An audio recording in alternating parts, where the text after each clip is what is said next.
So in the case of local government programs, there are just a lot of overlap between the marketing side and the community engagement side, and these terms are sometimes confused and used interchangeably.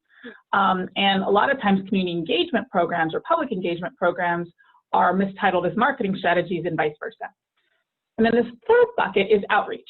And that's a word that kind of lies between the dichotomy of marketing and community engagement. And an example of outreach would be tabling at an event about water savings programs or rebates, and speaking at an event where you're communicating out, you are outreaching.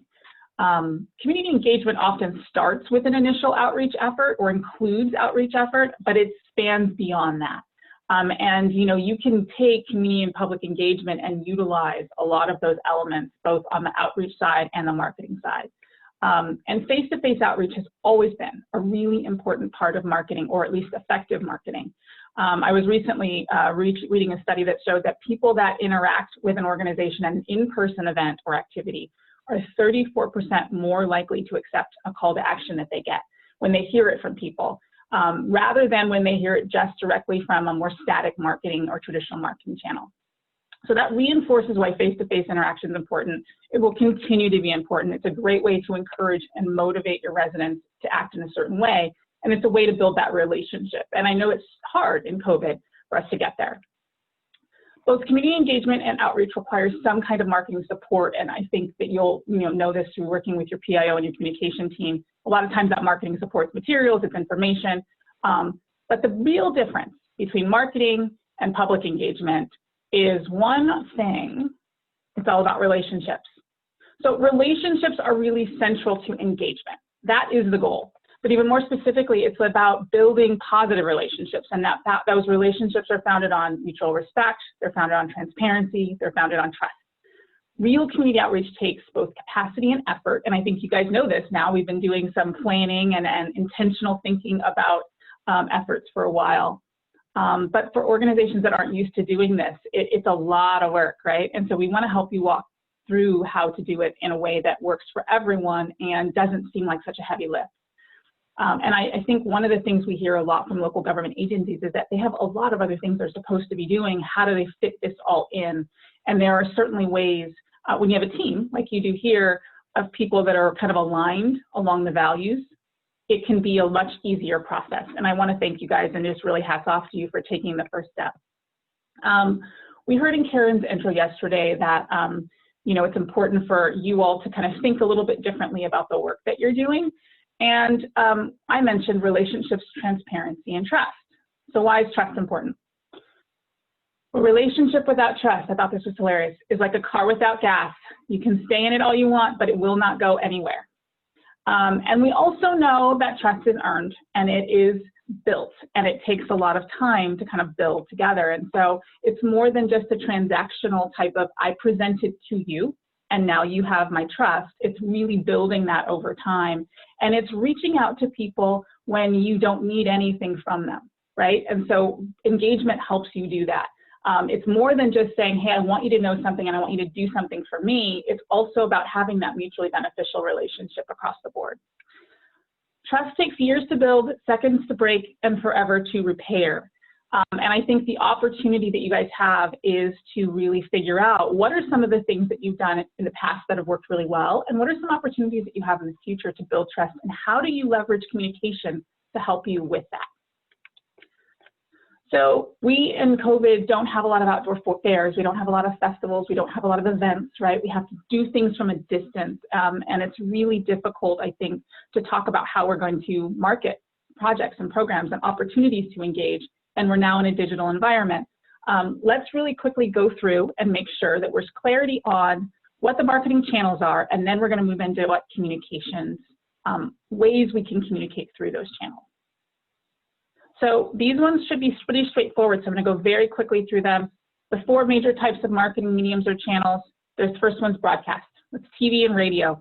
Those are traditional marketing mediums. They offer visual opportunities on the television side. Radio is great. There's no visual element, but a lot of people are engaged in it. Really quickly, by show of hands, how many of you have spent time on Netflix and television, maybe more than normal, since COVID? And you can use your blue hand, your reaction hand, your real hand. Yeah. TV's actually had a little bit of a resurgence, not cable, but digital TV. And then radio. How many of you are driving more or less since COVID? If you've been driving less, raise your hand. Less, right? Less. Yeah, everybody almost raising their hand. I filled my gas tanks 3 times in 6 months. That is a huge impact on radio. So the impact of radio has shifted dramatically during COVID, and the way that medium is used as a marketing channel has changed differently as well. Sports being on hiatus for so many months changed what people listen to live radio and television for. So thinking about that as a medium is important as you consider how you're going to promote your public engagement activities. The next 2 things are not going to be a surprise to you. Print, newspaper, and magazines. The original messenger, always important. Lots of local agencies use these, and particularly lots of them have requirements to use some kind of publication, typically the main newspaper, in their public notice requirements. But people don't really bring those into their homes anymore. They're not really as engaged and subscribing to newspaper anymore.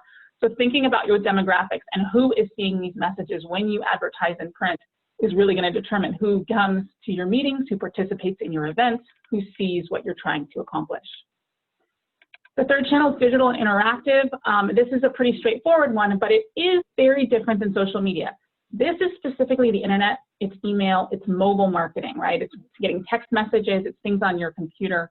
And there is a technology digital divide still. So even people of a certain demographic, certain age, certain cultures still don't really push too hard in this area. And so the demographics are shifting, but they still tend to skew a little younger and higher income and higher education. So there are some challenges there, but that's shifting across the board, right? And you will see that certainly as time changes.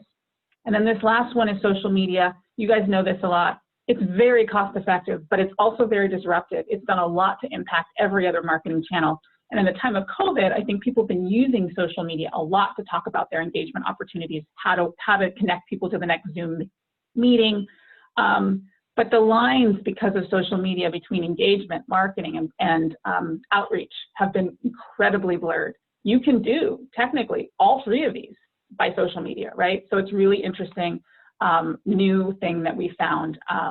And we're not entirely sure how this is all going to play out, especially when you hear that, you know, we may lose TikTok, we may lose Instagram, may change. Some of the things that we have available to us are changing. All right. The last one is outdoor. People are using that still as well, and those are important things. And the reason I bring it up as it relates to cities is that a lot of cities have identified that as an opportunity through permitting changes. They are actually getting a lot of time on local agency, on signs, on billboards, particularly digital ones for city purposes. And I don't know if Arcata has one, but a lot of communities do, where they leverage billboards to talk about how to join a public engagement committee, how to join a task force, how to go into a community meeting. So they are using outdoor as a way to publicize those things. What questions do you have so far? Anything about these outdoor, anything about channels, or anything about marketing before we move into internal and external results? I have a question. On radio, were you saying that people are listening less to the radio? I'm a big radio person, and even though, and I was aware of that I'm not driving as much, but here in my home, I'm listening to all sorts of radio. Are you saying that overall it's gone down? It has gone down significantly. People use, well, terrestrial radio, I will say, and that is the word that they use for the traditional stations, the FM and the AM. They have tried to manage the disruption by going virtual, and so you'll be able to call Alexa and say, Alexa, play my local station. That's helping, but people are not listening nearly as much, because a lot of people did drive in during drive time and listen to the radio for significant periods of time during commutes. It's different in every community, but it's a significant decrease, significant. Wow. I'm sorry to hear that, because I'm a big radio fan. And on my computer, well, they're probably happy to have you. And I have like all the radio stations on my desktop, so I don't have to turn on like you say, a terrestrial radio. It's a streamline from the terrestrial stations. So, okay, thank you. They are, like I said, they're managing the disruption by doing just that. They're trying to transition to their online stations, and that's great.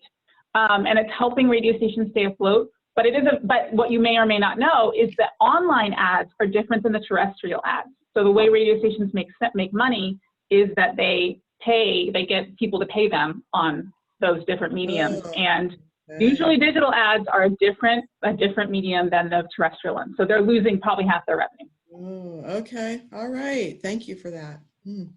Okay. All right. Now that we've, I was just curious what you might be finding on in the realm of billboards and outside advertising as far as public transportation. I know a lot of like buses and that kind of thing are starting to do more advertising.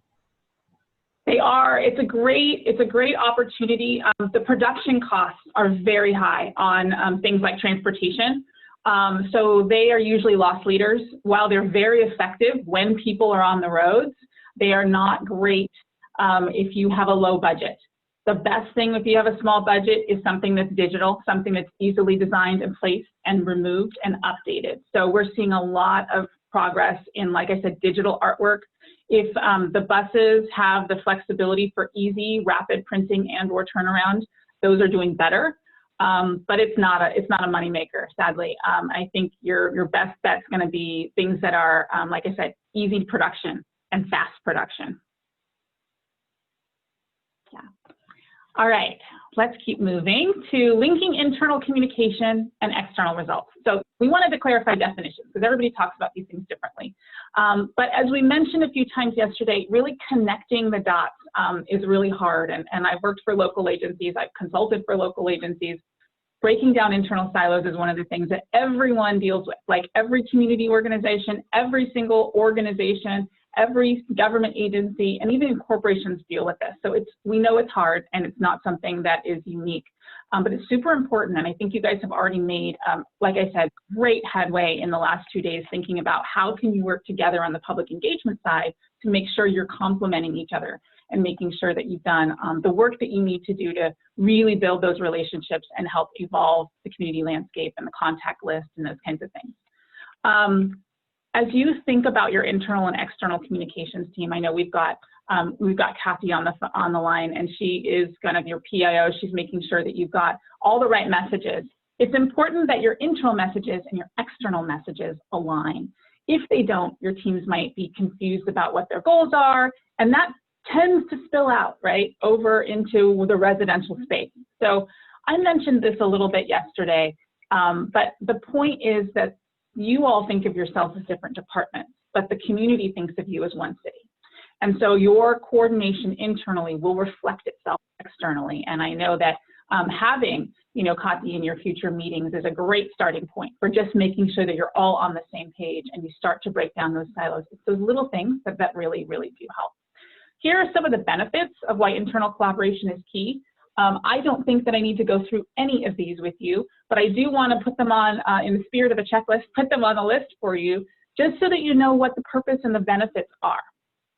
And one of the things that I hear a lot from local agencies in particular is that there is a surprise that cities have a brand. A lot of people think of branding as something that corporations do or that private agencies do. But every organization has a brand, even and including cities. And it's really important that when you think about the brand that your city has and the messaging and the values and the mission of your community, that's what you're exhibiting as a team. And so this is one of the reasons why internal collaboration is key. And really just thinking about that word trust and those words relationship, those are huge. The other one that I will add to is just this last checkbox. Finding brand ambassadors both internally and externally. So I used to work at a local agency and we were pulling together a community engagement effort. And we pulled in some groups that weren't really connected to the work that we were doing across the organization. And we talked to this wonderful engineer, very quiet, kind of soft-spoken. And over time, we realized this guy had this amazing passion for working with kids. And he had been a teacher before he was an engineer. He has this amazing rapport with the public.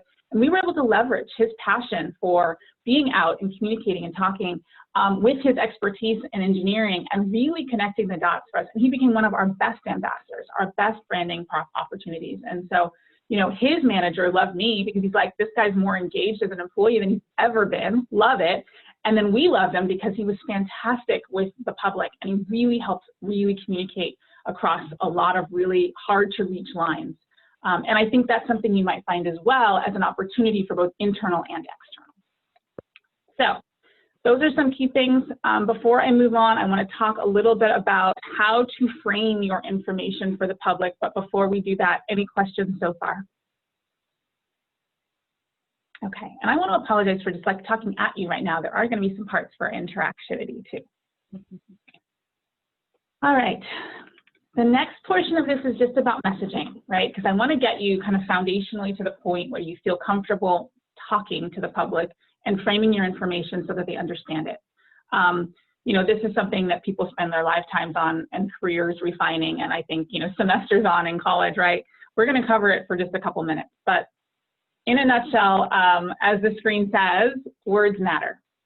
And what I want to do is try and help each of you figure out how to take some time and take the complex subjects and concepts that you deal with at the city and present them in a way that's a little bit more digestible and maybe more actionable and more accessible to the general public. And I think we talked about this yesterday, but we see this every day. The majority of people in your community probably don't know how your city works. They don't know how your city's organized. They don't know who's responsible for what. They don't know how the work that you do every day impacts them. That's the vast majority. There are certainly some that know everything and they probably drive you crazy. But there are other ones, the ones that probably aren't coming to all your meetings, they don't understand it. They don't get it. They don't know. So let me just start by asking you guys a question. So imagine that your boss comes into your work area and asks you to change the way you're presenting your monthly report. What's the first question that's going to come to your mind? Think about it in your head. What's the matter with the one I have now? There you go. Yeah, like, why do you need me to do this? What's wrong, right? So for most people, that is literally the question, right? It's why. And it's because human beings, I think in general, and you are the same way, you don't want to try something new until you understand why you need to be motivated to do it. You need to understand the context behind it, right? So a lot of people need a reason and understand the background to process a request like that. And what I think people forget sometimes when we're at local agencies is that we in community engagement are usually asking residents in the community to do something. We're asking them to engage in some way. We're asking them to connect with us in some way. And we oftentimes don't tell them why. So if they don't know why you need them to do something, why this action is necessary, they won't necessarily be motivated to help you.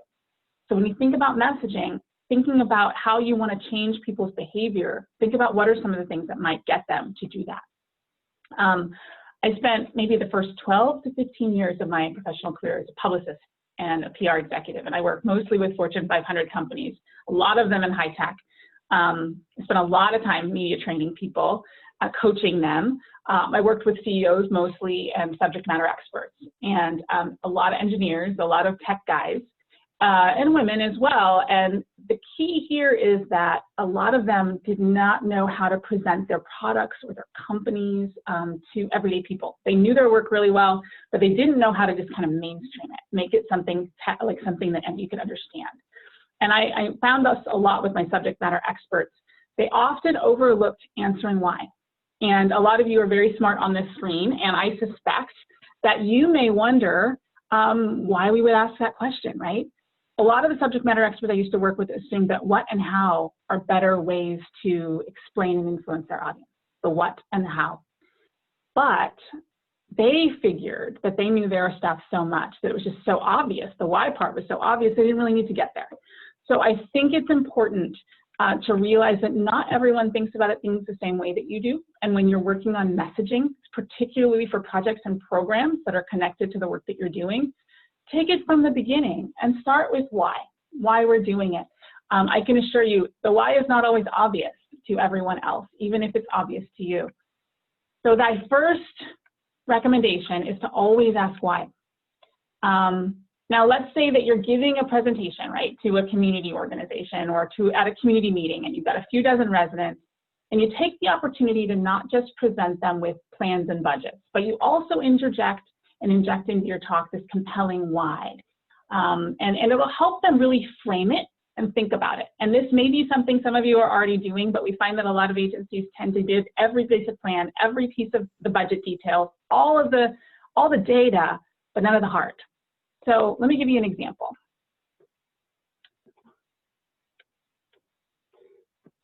By moving this stoplight, we can reduce traffic rates by 40% and decrease your commute times by 5 to 10 minutes each way. That's one example. Here's another one. We can house more unhoused residents and help them get off the streets faster and safer if we focus on this type of housing design. So it's a little bit of a shift in the way that you say things. It may be a variation of what you've already got, but answering why a lot of times it leads to a human. It's a human being attached to this, right? And people can personalize and internalize themselves, and they can see the benefit from the action you're asking them to take. And then it matters to them. And once something matters, people will listen differently, they will internalize differently, and their behavior will change differently. And I think reminding your residents that your proposals have impact on actual people and aren't just numbers, they're not just widgets, it's not fake money, it's real. That is going to make a huge difference in how they perceive and how they internalize and think about what you're saying. So there's a good chance you will not be able to put those kind of specific examples in there. So here's a couple strategies that might help you craft key messages, and I'll keep going quickly on this one. The first one is to ask good what questions. So the answers to why often hide sort of in our subconscious, and you kind of have to coax them out, especially if you're not used to doing this. But sometimes you can ask, you can get to why by asking what questions. So some what questions would be, what's at stake if we don't get this park redone? What's the future going to look like if we do get it done? What's the state of our city if we do or do not do this? You can also, if any of you have children, you'll laugh at this, have somebody just ask you, so what? So what? So what? Like 5 times until you just can't answer it anymore. That will get you to really think about the motivation for the work that you're doing. Because sometimes we get so mired in the work, the actions, the details, the checklist, that we forget about what the whole point is. What's the point of the project? It's improving quality of life. It's improving tourism. It's improving revenue, but it's also making people have amazing experiences with their families. It's giving tourists the chance to come and connect in a place that they've never been, to see something unique, natural they've never seen, right? So getting to the heart of what we're talking about and really personalizing the projects will definitely help.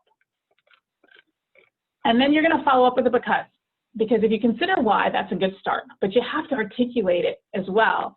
And you also have to think about kind of the connecting the dots, right? So we need to do this because, and that's another framing example of how you can put in anything, whether you're talking about finance, whether you're talking about a new development, whether you're talking about, I mean, literally anything. We need to do this because, and it's really something that triggers in the brain a pay attention, and it gives you a reason and a motivation.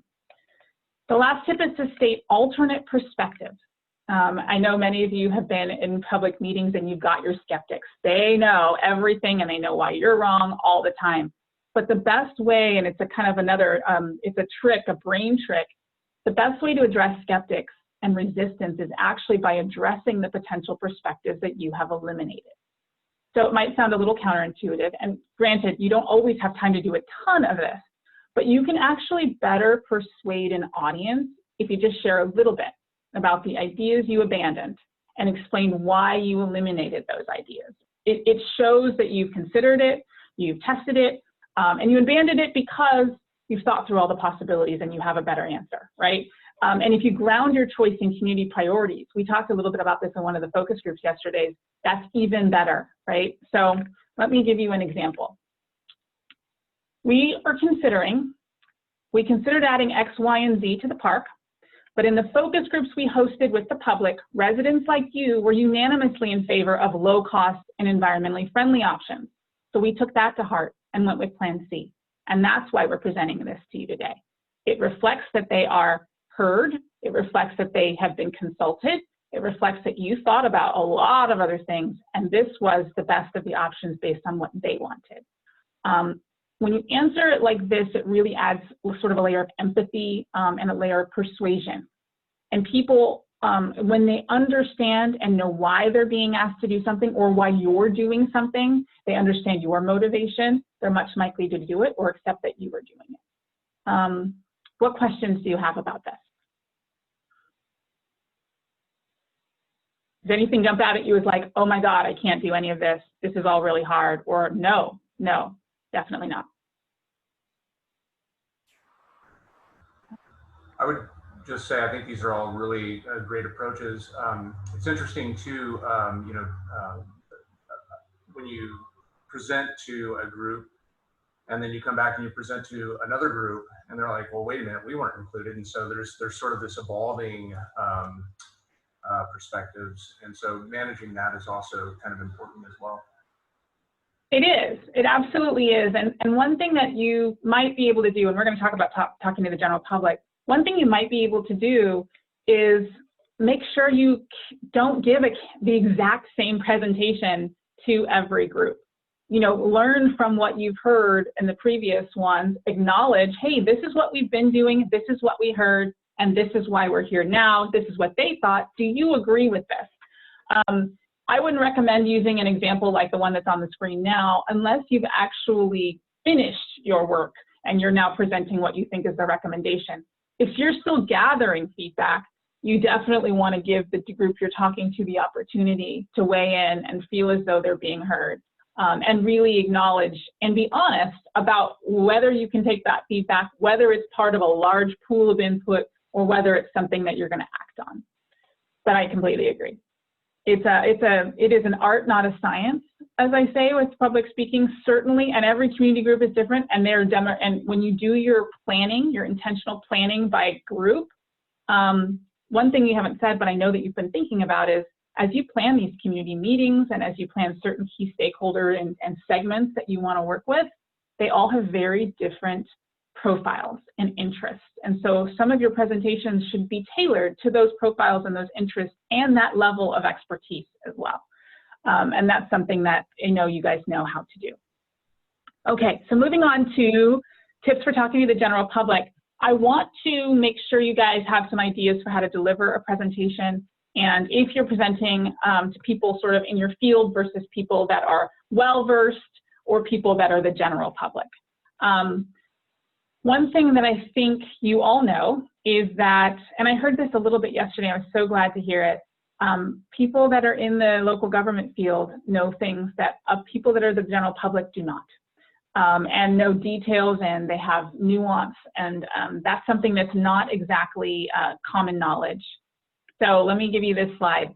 I can't tell you how many times I have been to a public meeting when the subject matter expert thought we're doing really, really well. And that's the photo on the left, right? They think they're getting 10s, really high 7s, and then the audience is thinking something else entirely. And you know, public speaking, communicating to a general public audience, it's not easy. It's actually really hard. They're very difficult. There's disgruntled residents, unruly participants, it's high stress, right? I totally get all of that. You're not the PIO either. A lot of you are subject matter experts, and so that's not your job. One thing that might help is remembering this. The way that you frame your information matters. The language, the terms, the examples you choose to use will have a huge impact on what your audience remembers and understands. So while we don't have time to really wordsmith everything you have today, I will give you a few tips that you can translate into words and concepts that hopefully will make this feel meaningful, and that when you're communicating to your audience, it'll be applicable, even if they're a lay audience that doesn't know much. Here are a few checklist items. Get to know your audience, right? So the group you presented to yesterday might be from somebody that does land use and planning, but the group that we're presenting today literally knows nothing about it. So how do you make those presentations different? How do you align them? Minimize the content on your slides if you can. It's a very hard thing to do, but if you can limit that, it will help readability, it will help with remembering, it will help recall. Limit jargon and acronyms. You know, I think one of the things we see a lot in city presentations is the technical jargon that is common knowledge and commonplace to you all, but it's really not necessarily words that people understand in the general space. And when you're doing public meetings, particularly those for residents, if you can communicate using the least possible material, that's a good thing. I don't recommend that you have too many slides, but you always have backup slides, right? Because you're always going to have that one person that wants to know every piece of information, and you should have that ready at the go. But maybe that's not for the full presentation for everyone. Use as few slides as possible and minimize the content on those slides so that they're readable. so that they're reviewable and people can understand them. Paint a verbal picture if you can. Really make an example. And actually, let me show you one thing really quickly. If you paint a verbal picture, this is an example of how you might be able to get your point across and personalize an issue for people. So what's one thing that no one likes doing? Separating their recycling. If you've got 12,000 households doing it and it takes an average of 1 hour per week per household, that's 52 hours per year that you could be spending with your family instead of sifting through garbage. We can reduce your time wasted by 75% with only nominal monthly increase in garbage fees if we implement a single bin recycling program. It's good for the environment, it's easy on your wallet, and it's easy on you. There's no reason why you can't kind of riff on something like that when you're presenting to a community organization about a project that you want to get implemented that can impact them. You've made the problem tangible, you've made the solution appealing, you're persuasive, people like your idea, they're moving forward. It's those kinds of things, it's the way you phrase it. And visually, you use the right words and people can pick it up in their heads, they can kind of visualize it for you. The last tip I showed, and it was on the slide, the checklist slide, is choose the one thing that they should understand. So we tend to have a lot of very complicated presentations, and there's a lot of complicated work that gets done at the city, we know this. But if something is too complicated, people are most likely to be confused by it, or they will, even worse, kind of forget about it. So how do you make sure that you have a better chance at making complex information memorable? It really comes down to asking yourself 2 questions. And 1 second, let me pull up what they are. Oh, I lost my questions. Well, here's what they are. Well, actually, I'm not sure what my 2. Oh, what's the one thing? We just talked about it. What's the one thing we need them to remember? Why should my audience care about this one thing? And if you can do that, then you are really kind of synced up with the intent.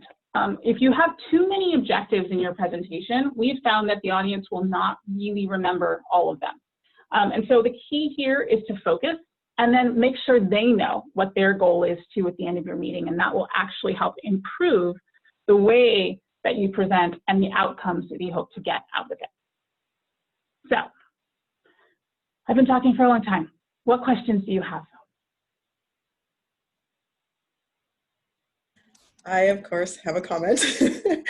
I just wanted to say on the park slide that you showed that messaging, it was good messaging to the public about the cost-effective, more environmental friendly, but there was one word in there that I thought we should not use.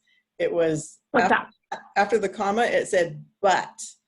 And to me, when I read that, it was a beautiful presentation, but the but kind of put that element of us against you. Like, we consider this, but I just, that word but, I think could have been replaced with, and this you can use whatever word.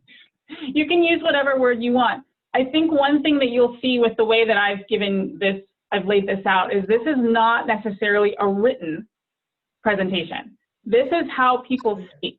So you will see this is very kind of it's a verbally identified. We probably can't speak without words like but or and or I guess, and that's why it's in there.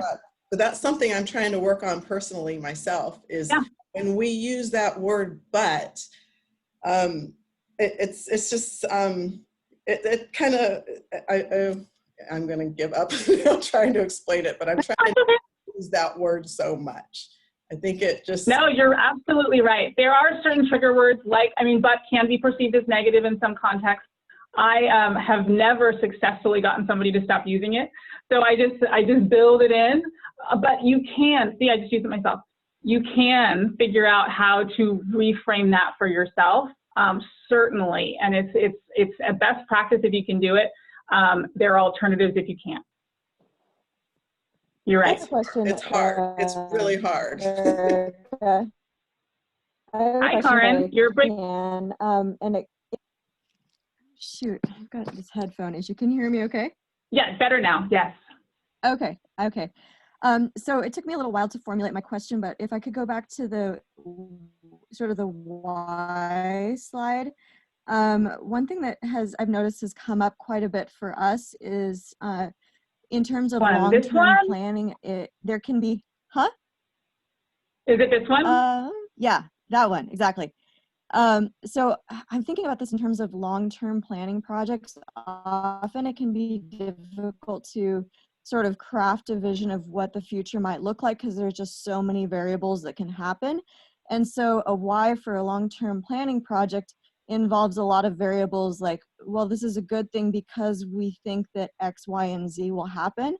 And that just becomes very complicated for people to understand and even people to feel comfortable with, especially people that for whom the status quo is working just fine. And so I'm wondering if you had any recommendations for crafting a message for a long-term future project. Yeah, what I've seen work well is people talking about it's the community they want to see. It's the kind of security they want to have. It's the feeling you get long-term, not necessarily the physical activity that you're trying to promote or the development you're trying to promote, right? So everyone wants to have financial stability in retirement and as they age and and everyone wants to have something for their families to enjoy long-term. So when you're talking about something that's going to have 20 or 30 years of planning horizon, it's a lot, and it can even be financial or physical. People tend to internalize it better when they can put themselves in it. And so if you can humanize your terms a little bit more about how and why it'll be useful for them and why they should think through it. So I think in one of my examples, I do have one, and I'll show you an example in just a few minutes. I'll give you an example of how we did some budgeting work with one of the examples I'll show you, and why we need to plan ahead. And so there's some text in there about that might be useful for you, and in some of the examples I'm going to send you that you can steal from, because it is hard. But again, putting the human element in your long-range planning will always help.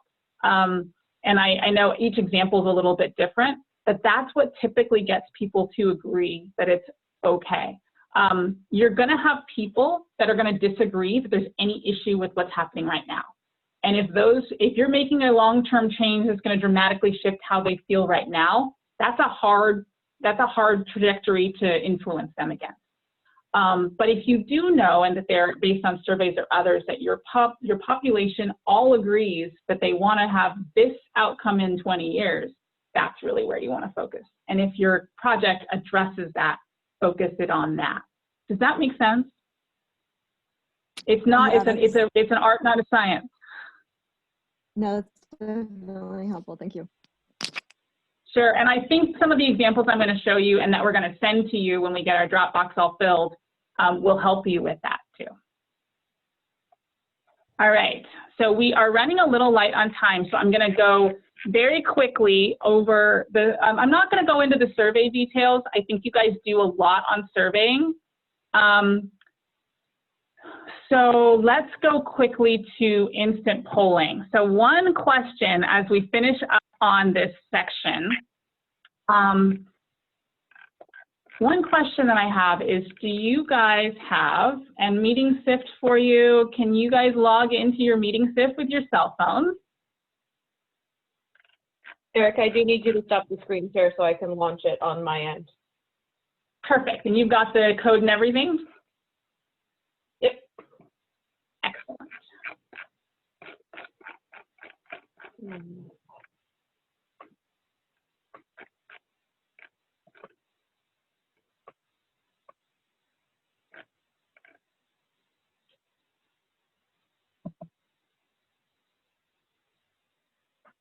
All right, so go ahead and log into that, and Melissa's going to get some questions loaded up.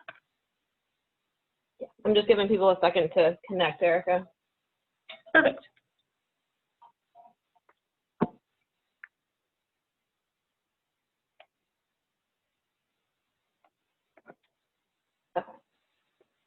All right. Just like yesterday, the code and the URL will stay, but I'm going to go ahead and launch this so we can start getting some responses. Perfect. So what are some common words or phrases that city staff use that the public misunderstands? Can you think of any that you might use that the public misunderstands?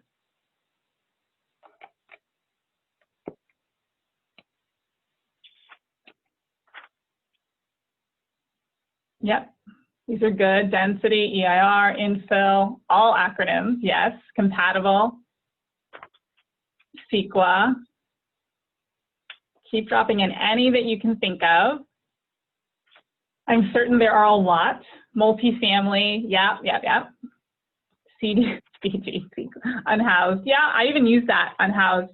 I did that, you know, and I debated whether I was going to use that word in this presentation. I actually did that for you, but really it is homeless, right? Yeah. All industry standard language, yes.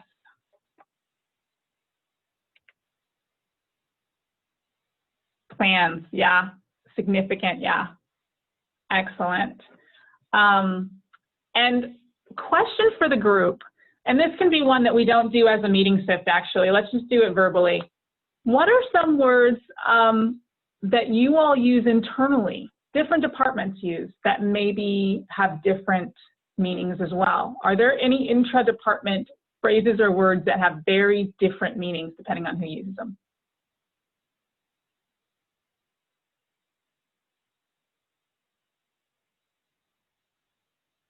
Like Cynthia's got one. I have a word, and I can't, Sifley's not taking my password for some reason, but the word that we use on our council meetings, I think we were trying to change it, but it was the word warrants. And warrant, to most people, common knowledge, is something to do with you being wanted by law enforcement. But in this context, warrants means that we have cut a check to somebody. And the way I learned that, and it got brought to my attention, is these names of people who get issued warrants by the city come on the council meeting every once in a while. So the individual names are on there with the word warrant. And a member of the public came in, a young black man came in and was quite alarmed. And he said, "Oh, I want to check this out. It says that City of Arcata has a warrant on, you know, something to do with a warrant." And so I checked into it, and that's how I learned that we had that term. And I believe we've changed it. I'm not sure if we've changed it, but I thought that was a pretty big one. It's a perfect example. Melissa, will you stop share for a bit? Let me just reshare and show you something. I wanted to give you an example. Do you recognize any of these? Some of them were on your page, some of them were already listed, yeah? This is just a few, and the sad thing is this is all I could fit on this slide. This is just a few of the frequently misunderstood terms that we use with the public, with projects that are city or municipal based. And municipal's on here, most people don't know what that even means. Like, there are so many terms we use that are just commonplace for us and that are really important parts of our day and our role that the general public doesn't know.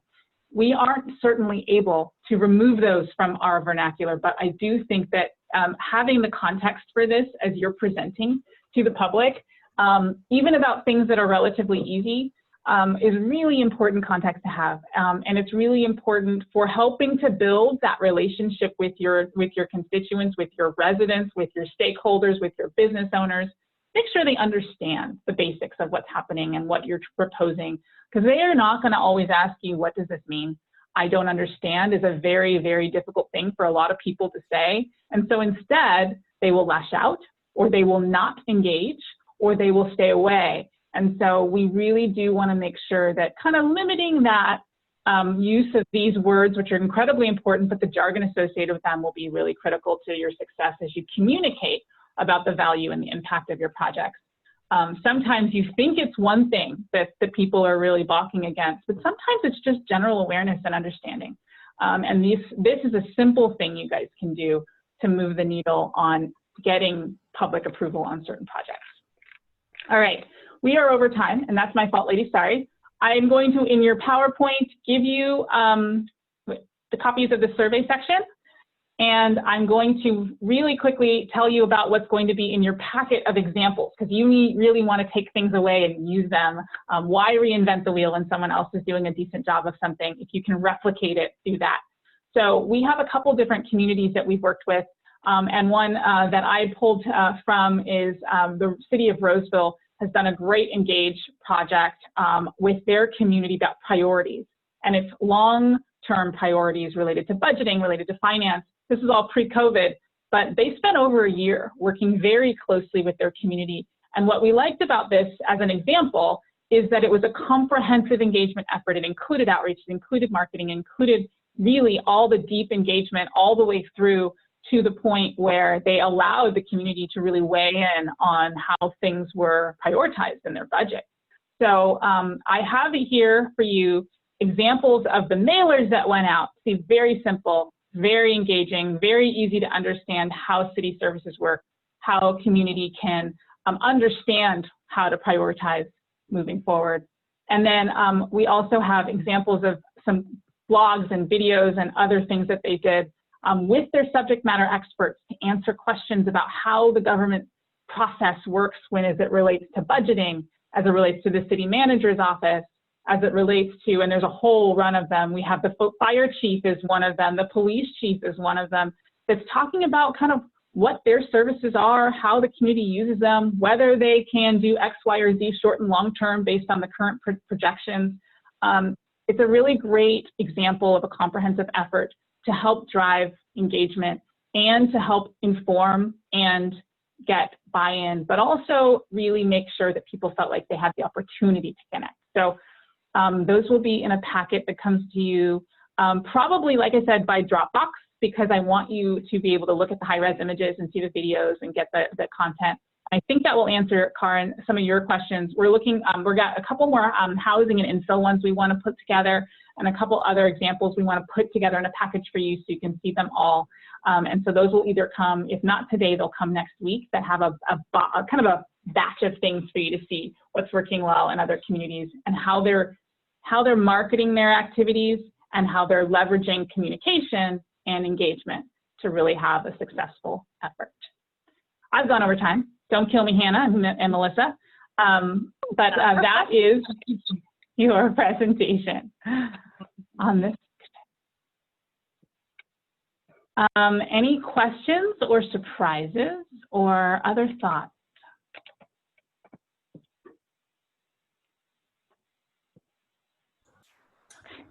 I guess I just offer back to your points about the way that we speak. I feel like almost all of the language that we use internally to one another is completely incomprehensible to folks in the community. And it's even incomprehensible to a lot of the people who we expect would understand what we're talking about, the professionals that we work with. And I think that, it's on us to be able to communicate effectively to them. So that's. Yeah, and it's not easy. It's actually really, really hard. And so I don't want you to feel discouraged like, oh, it's what makes you good at your jobs, right? It's actually why you're fantastic at the work that you do. But just knowing and remembering, and maybe even if you talk to your spouse or your parent or your, some other person in your world, personally, not professionally, you'll get a sense of kind of how people perceive some of the words that we use. The other tip that is used across general communication spaces is when you're public speaking, try to go for, depending on the audience, 8th to 12th grade, usually about a 10th grade level is where you should try and identify your words and your verbiage. So if you don't think a 10th grader would understand it, or sometimes an 8th grader, if you've got a precocious one, then I would see what you can do to really make it a little easier to understand. And it will go miles for helping get the buy-in that you need and get that receptive response that you want. Thanks, guys. Thank you. Thanks, Erica. And we're going to spend a few minutes kind of building on what Erica was just talking about, and some strategies and conversation around how to reach beyond the usual. So this was obviously something we heard come up yesterday, that you often get the same 10 people coming to your meetings that aren't always reflective of the broader Arcata community. So let me go back to our PowerPoint here real quick.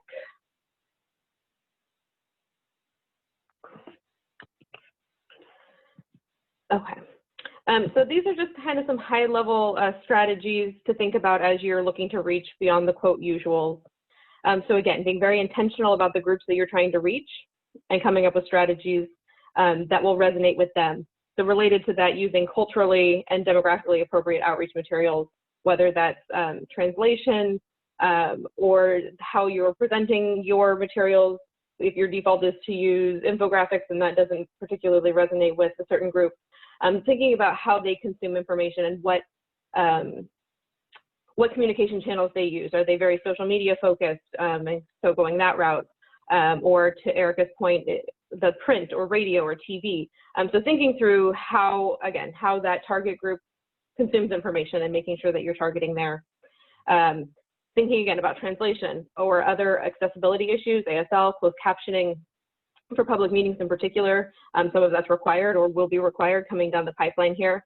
So just thinking through that piece as you think through your population that has accessibility needs.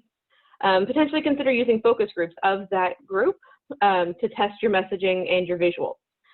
Whether that's working through community-based organizations like we discussed yesterday, or just convening a focus group. One of the examples this morning talked about translation for your Valley West neighborhood and making sure that you're using appropriate translation and messaging there. So think about that as an option. And then again, from a bigger picture perspective, make sure that you're budgeting for all of this. It all takes time. It all takes actual budget. So just some high level things to be thinking about as we launch into this conversation. And we have a bit of a mea culpa here. Because of all of the questions we got yesterday, we went and rechecked the data that we presented. And unfortunately, that ethnicity data that we had yesterday was not for Arcata specifically. So you'll see the updated numbers here, and we updated yesterday's PowerPoint to reflect that as well. So hopefully this looks a little bit more accurate to you all. The rest of it was for your community, but unfortunately, yeah, we did pull that data incorrectly. So just wanted to admit our mistake there and show you the updated data as we talk through some of this. So we've just included this slide here and this one again, and hopefully clarified some of these pieces here as well in terms of the those data points being of the point above, not of your full community. And so we'll continue to refine how we present this information in future training. So we appreciate the feedback and the questions. Always a good checkpoint for us to make sure we have everything accurate. So I'm going to turn it over to Hannah to talk through some language access tips as you think through reaching your communities that speak languages other than English. Great, thank you, Melissa. What do we mean by language access? By that we mean understanding language needs in your community, and census data tells you about the language needs, understanding who has low English proficiency skills, what's the percentage of the population. At the end of the day, in 2-minute overview, work with your Spanish-speaking participants. Ask them to review your messaging. Ask them what works for them. They are your partners when you're working with them and presenting workshops in Spanish or doing translation, things like that. What you're going to see on the bottom of your screen of your Zoom controls, for those who are paying attention, something has changed. You're going to see a little interpretation globe. Zoom allows for simultaneous translation. So when you click on the interpretation globe on the bottom of your screen, and if you are on a cell phone device or tablet, you have to scroll through screens, possibly. When you click on the bottom of the screen, you're going to see English channel and Spanish channel. The way simultaneous translation works in Zoom is that Spanish-speaking participants hop on the Spanish channel, and we hear simultaneous presentation in English and in Spanish. Can I get a couple thumbs up to make sure that you guys see this interpretation globe and 2 different channels? Yep, excellent. So again, translation is hard, it's time-consuming, it can be expensive, so just be strategic what to translate and what not to translate. And again, just partner up with your communities and they will give you all the tips you need. Next slide, please. Oh, I have one comment. Yes. Partnering with, on the last slide, there's a reference to partner with community-based organizations. Partnering with them does not always mean a monetary partnership or financial relationship. It can just be, you know, an agreement to work together for the betterment of the community. And so sometimes organizations feel like there has to be a financial relationship. There does not have to be, and there certainly can be really strong relationships that are not in any way based on monetary kind of reciprocation. this is an excellent point, Erica. Thank you so much for clarifying. And folks, circling back to those coffee meetings with stakeholders, you've seen a lot of those in your templates. That can be your partnership. Have that coffee meeting with someone who works with the Spanish-speaking population. Bring them your thoughts, your materials, and say, hey, help me think it through. One of the tips we've learned from community in Southern California, the way they process the message in immigrant community, they told us, do not come in to us with your presentation and with all these facts and overwhelm us with facts. No, come into us and talk to us first about why you're doing what you're doing, what are you trying to achieve, and then ask us if we need the presentation, because our brain is wired, our culture, and we talk about being culturally appropriate. The way our culture works, first we have to understand why, and then present us with facts. And we cannot emphasize enough, work with your partners, work with your community. Okay, so it's 10:25. We're gonna wrap up this section before we'll actually go on a 10-minute break. I know we're supposed to talk about strategies to reach seniors and youth, and I know Mark hopped off this call at 10 a.m. to submit youth access grant. So I think he would have been great in contributing some of the senior and youth strategies, what's happening in the city of Arcata. But as you're going in on your break, keep those questions in mind. And if you come back from your break, we want you in the chat box to type what has worked in different departments when working with seniors and youth. Okay? All right, with that, we're gonna see you in 10 minutes. We're gonna see you at 10:35. Get your coffee refills, emails answered. We'll see you in a bit.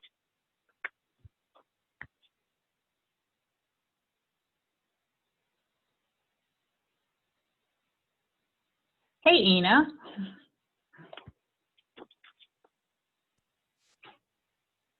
Hi, Ina.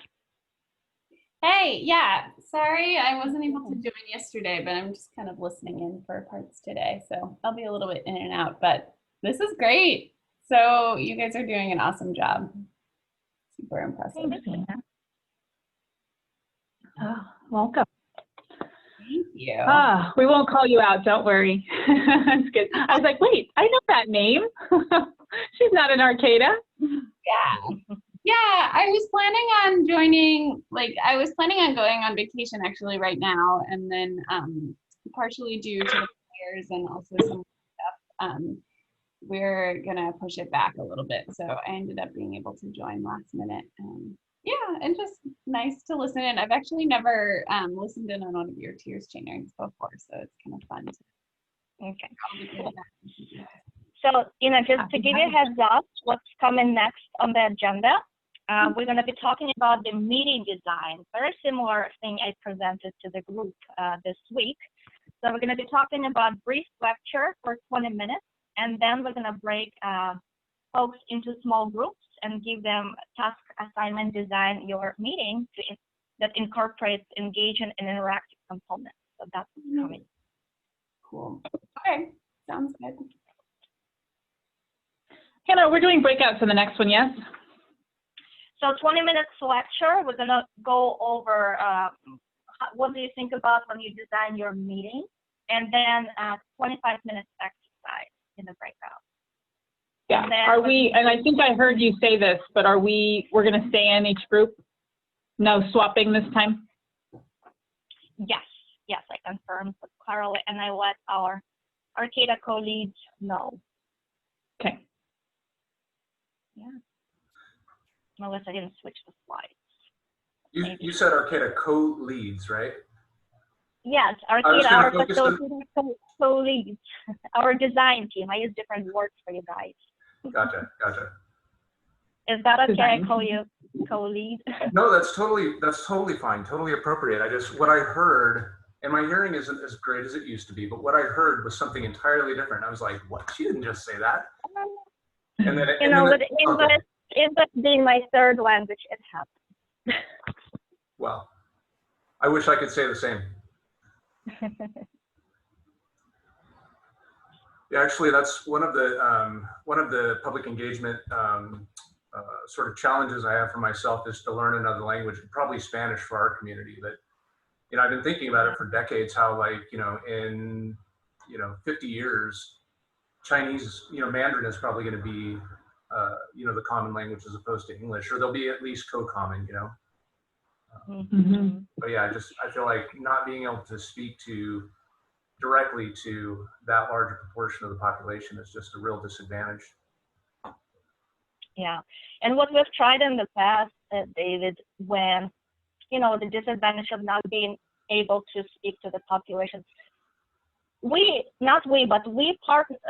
was a partnership with a community-based organization, so community leaders, who actually hosted the workshop in Spanish.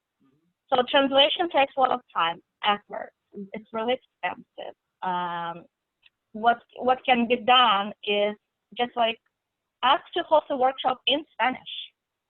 Ask them to help you to design materials in Spanish. Ask them to collect the feedback in Spanish and just translate it in English. That's exactly what we did with our housing outreach that we started last year. We held a separate sort of simultaneous translation Spanish meeting, and it was really good. I mean, I used my very limited Spanish to at least, you know, connect at the beginning and you know, fumble my way through an introduction. But and then many of the people who attended, they actually they speak English, but they just feel more comfortable in Spanish. So I felt like it was, you know, it was a really productive meeting. It felt really great. And you know, one of the take homes I recently had was, you know, hey, that was a great meeting. We need to do it again, like on a more regular basis. Yeah. You know, just to check in and say, hey, this is where we're at. You know, I think you have those meetings, and they're like, well, whatever happened with that? Getting back to not really understanding the process and like how long it takes to actually implement these things. I'd love to be able to go back and say, hey, look, we adopted the housing element. We incorporated some of the things that we, you know, came up in these meetings. You know, these are our next steps. Really hope that you're available to do that. You know, and then this whole remote meeting platform doesn't really lend itself to that. I mean, we literally, that meeting, what we did was we bought a bunch of pizzas. We went down to the community center, one of the affordable housing developments that we know has a high, you know, Spanish-speaking population. We set up in the meeting room, and the meeting room is right next to the playground. So the kids are watching all these pizzas come into the meeting room, and they're like salivating at the door, and we're like, yeah, well, this is for this meeting. You know, if your parent or your guardian or someone, if you bring someone to the meeting, then, you know, the pizza is for the meeting. And so all these kids went away. They went and grabbed their parents and brought them. One lady halfway through the meeting, she was like, so what is this meeting anyway? My son just told me to come down and get some pizza. Right. It's like, wait a minute. What's happening? Yeah. Yeah, no, we share quite a bit of examples from your guys' public engagement activities with other jurisdictions. You guys are actually doing great, and you guys have very interesting, like, creative examples. Yeah. Food is a universal language, as they say, right? It's absolutely, doesn't matter how old, it doesn't matter what language, food. If I remember correctly, the woman that was there at the meeting didn't even speak Spanish, so she was very confused. She was like, oh yeah, these are all my neighbors and my kids play with their kids and I don't know, but I think maybe I'm in the wrong meeting. It was funny. Everyone who wanted pizza got pizza. Yeah.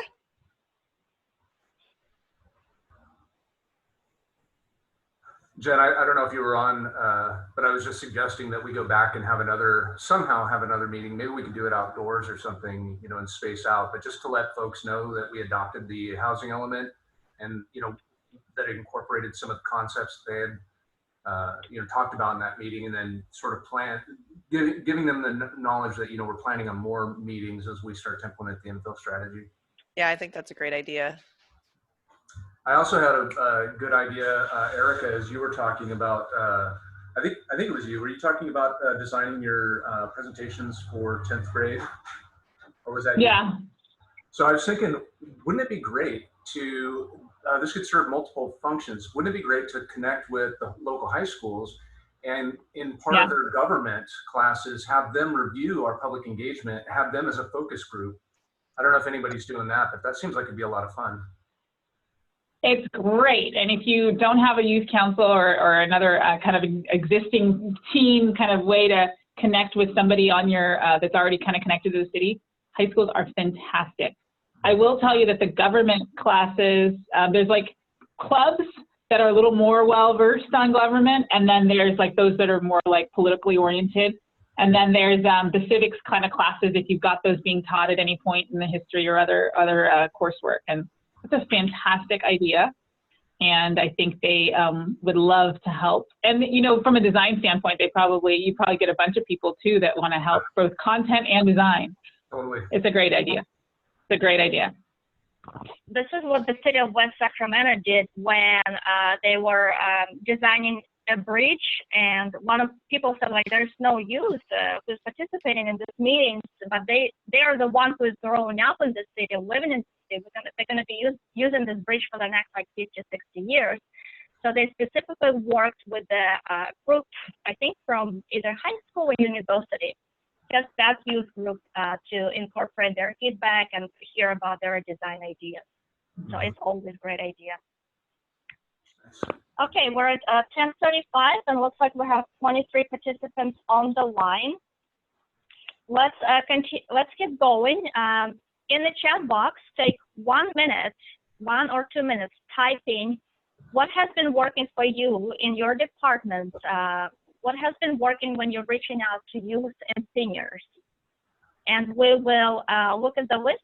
We'll compile the results, and we will follow up with different ideas.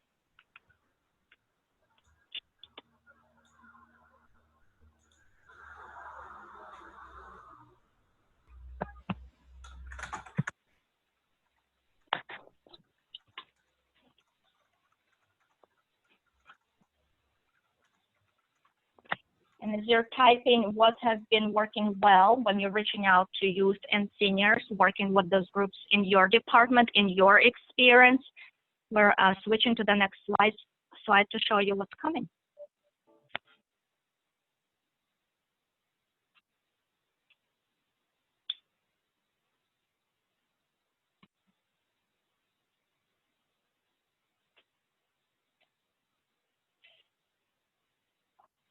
Okay, let's keep moving. Next, we're going to cover how to design effective meetings. You know, we've done all this planning work. We figured out who to reach out. We figured out how many meetings and what other tools. And finally, you're having this public workshop happening.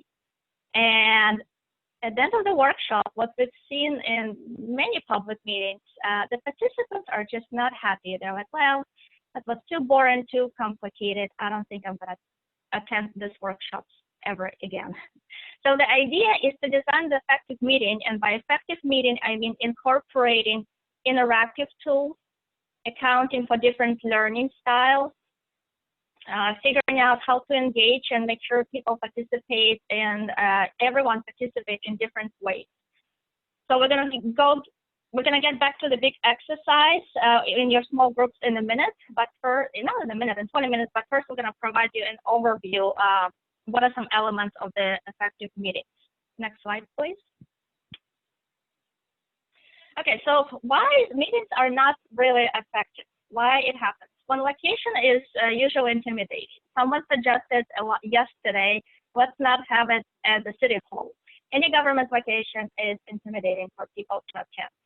Room setup does not support dialogue. Again, someone mentioned yesterday when we said what public engagement means to you, what word comes to mind, people said dialogue. Room setup, when people sit in the rows and there's one information out, that doesn't support dialogue. What does, for example, round tables, people sitting around tables. Presentations are often too detailed, too technical. Erica touched on that. Microphone is in front of the room. Besides that being intimidating, people have to walk all the way to the front of the room and be in the center of the room. That's intimidating. And public waits a long time to speak for the very short time. So the takeaways, we need to change that. How do we do this? Next slide. And before we talk about what do we need to change, let's just mention what's the outcome of all this intimidation room setup in design. So people talk at each other and not with each other, so this dialogue is missing.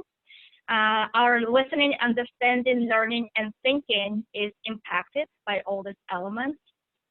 And people tend to focus on issues that are most important to them.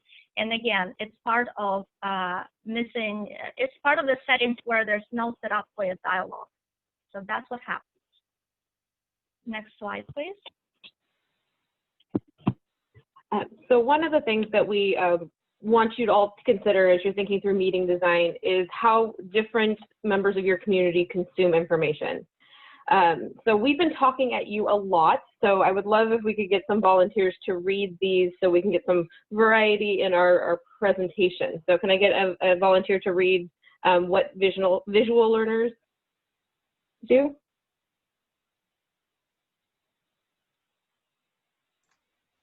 Visual learners are those who learn things best through seeing them. Visual learners often prefer to sit in front of the class and watch the lecture closely.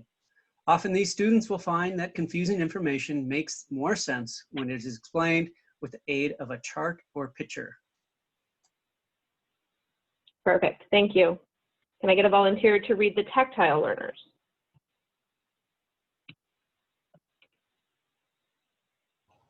Tactile or kinesthetic learners are those who learn through experiencing doing things. For this reason, tactile learners may become bored more quickly than other students while listening to a class lecture. To remember a phone number, tactile learners may remember the pattern of their fingers as they press the numbers. Great, thank you. Another volunteer to read the auditory learners section. Auditory learner is a phrase used to describe students who tend to retain information more thoroughly when the information is reinforced through sounds. Auditory learning methods could include anything from musical notes to voice recording or chants. Perfect. And volunteer to read the last one about reading and writing learners.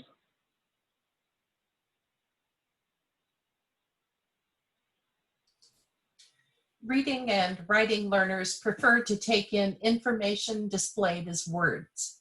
Learning materials that are binary and text-based are strongly preferred by these learners. These learners might like to take notes. Perfect. So Hannah's going to launch a quick poll to get a read on the type of learners we have on this call. So please identify which one you relate to most in terms of how you consume information. Okay, Melissa, give me 1 second. Because I don't know why it says I'm logged in on another device and I cannot launch the poll. Let me try again. We can do it through reactions if you prefer, Hannah, if you're having trouble. Give me 1 second. Let me try to reconnect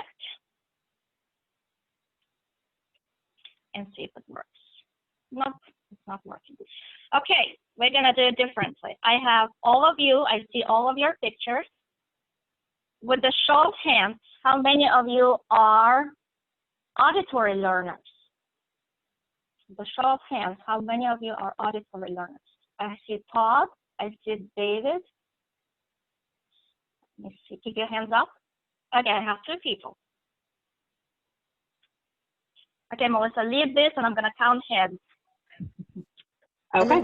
I'm an auditory learner, but only when I play an instrument. Okay. You can be more than one, so that's something to note here. So if you consume information in more than one way, feel free to raise your hand more than once. How many of you are visual learners? Okay, raise your hands and I'm counting. 1, 2, 3, 4, 5. I think 5, 6, about 6. And Joe, I see you. This is excellent. I see you very well. Thank you for. Okay, next one. How many of you are reading and writing learners? Okay, keep your hands up. 1, 2, 3, 4, 5, 6, 7, 8, 9, 10, 11, 12, about 12-ish. Okay. And how about tactile learners? 1, 2, 3, 4, 4, 5, 6. Okay. Okay. Okay. So Hannah, can you share your breakdown? Yes. So and I know some of you raised your hands twice. So let me start with the auditory learners. We only have 2 people raise their hands, 2 or 3. Tactile, we had 6 people raising their hand. Reading and writing, I think we had the most people raising their hands. So basically, Melissa, do you want to review the aha moment for 2 auditory learners who raised their hands? So the key takeaway here is that most of your public meetings are really geared toward auditory learners. So it's really heavy presentation based and discussion based, hopefully. And that is not how the majority of people consume information. So just something to think about here as you're designing meetings. And we're going to go into some of these tips here, both for digital meetings and in-person meetings, but thinking through how different people consume information. When we do this training in person, we make sure to have a actual handout workbook so people can take notes if they're reading and writing learners, or the templates exist if they want to read them that way. We make sure that we pair that with a PowerPoint presentation that has visuals and other things like that for people who are more on that visual space. Obviously, there's a lot of still discussion and presentation piece for auditory learners. And then we actually also usually put things on each of the tables for people to, whether it's pipe cleaners or I've seen Legos used or other things like that. So people who are tactile learners can be doing something with their hands while they're listening to your presentation, so that hopefully they will consume the information and retain it a little bit better. So just something to think about as we go into this meeting design conversation, that you want to be hitting on more than one of these so that you're hopefully achieving, you're reaching more than one type of learner. So related to that, there's a ton of different platforms that you can use for public meetings in this virtual environment. So we've targeted out the ones that we've seen most frequently in terms of Microsoft Teams, Zoom, and GoToWebinar and Meeting. But that list at the bottom are other platforms that you can use for online meeting or video streaming or things like that to get a visual, a public meeting out to your community. We aren't going to dive into this too much. This is more just to talk about the breadth of the platforms that are out there, but just consider the functionality of these platforms as you make your determination here. They all have different functionality. We're obviously on Zoom here today, and it has the translation function, it has the breakout group function, obviously the video function, and the screen share and all of that. It has a whiteboard notes function. So just be thinking through the different components that you might need and make sure that you're matching your platform accordingly, because they don't all have the same functionality and breadth of amenities that the others do. So just out of curiosity, if you have used other platforms than the ones that were just on that screen, definitely drop a note and let us know if you're seeing success with other types of meetings. We're obviously seeing a ton on Teams and Zoom right now, but as we just shared, there's a ton out there.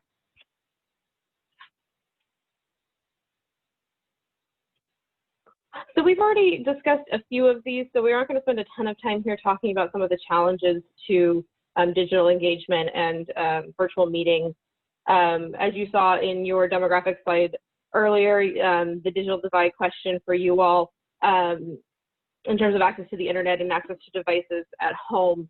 The key takeaway here that we've been seeing with other organizations is that some of them are partnering with community-based organizations to provide that access or provide those actual devices to people in order to increase that engagement. And I'm actually going to turn this over to Hannah to talk through some of the other solutions here. Yeah, so some of the solutions, and you guys mentioned yesterday in meetings that Zoom technology is confusing, people don't know how to use it. Some of the solutions with the learning curve is setting a separate workshops to walk people through Zoom functions. So before having your major meeting, set up several meetings so people can sign up. It's comfortable environment. They learn how to use raise your hand or chat box or reactions, and when the actual meeting happens, they're more comfortable to participate. We demonstrated language access translation. We're going to touch base on online engagement techniques just in a moment. Access to necessary technology, access to internet, yes, it's a challenge. We're struggling with that. Some of the solutions we've seen in the field is community-based organizations working with folks to provide broadband, Wi-Fi hotspots, to provide little tablets and teach them how to use all that technology. Again, just think creatively about your community, who can work with you, who can help you. We'll go to the next slide.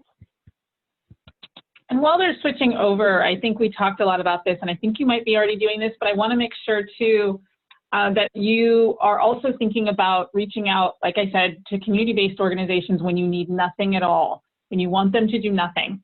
You just want to check in, see how they're doing. That is really, really important, because a lot of times there's an ask and an ask and an ask of community-based organizations to help agencies, and they don't feel like that's reciprocal. So even though that relationship doesn't have to be financial, it should be mutually beneficial where, hey, do you guys need something? How are things going? How is your world? Like, just check in to say thank you, check in to say we're here, support their events, support their activities, and be present in other ways before you need them for something.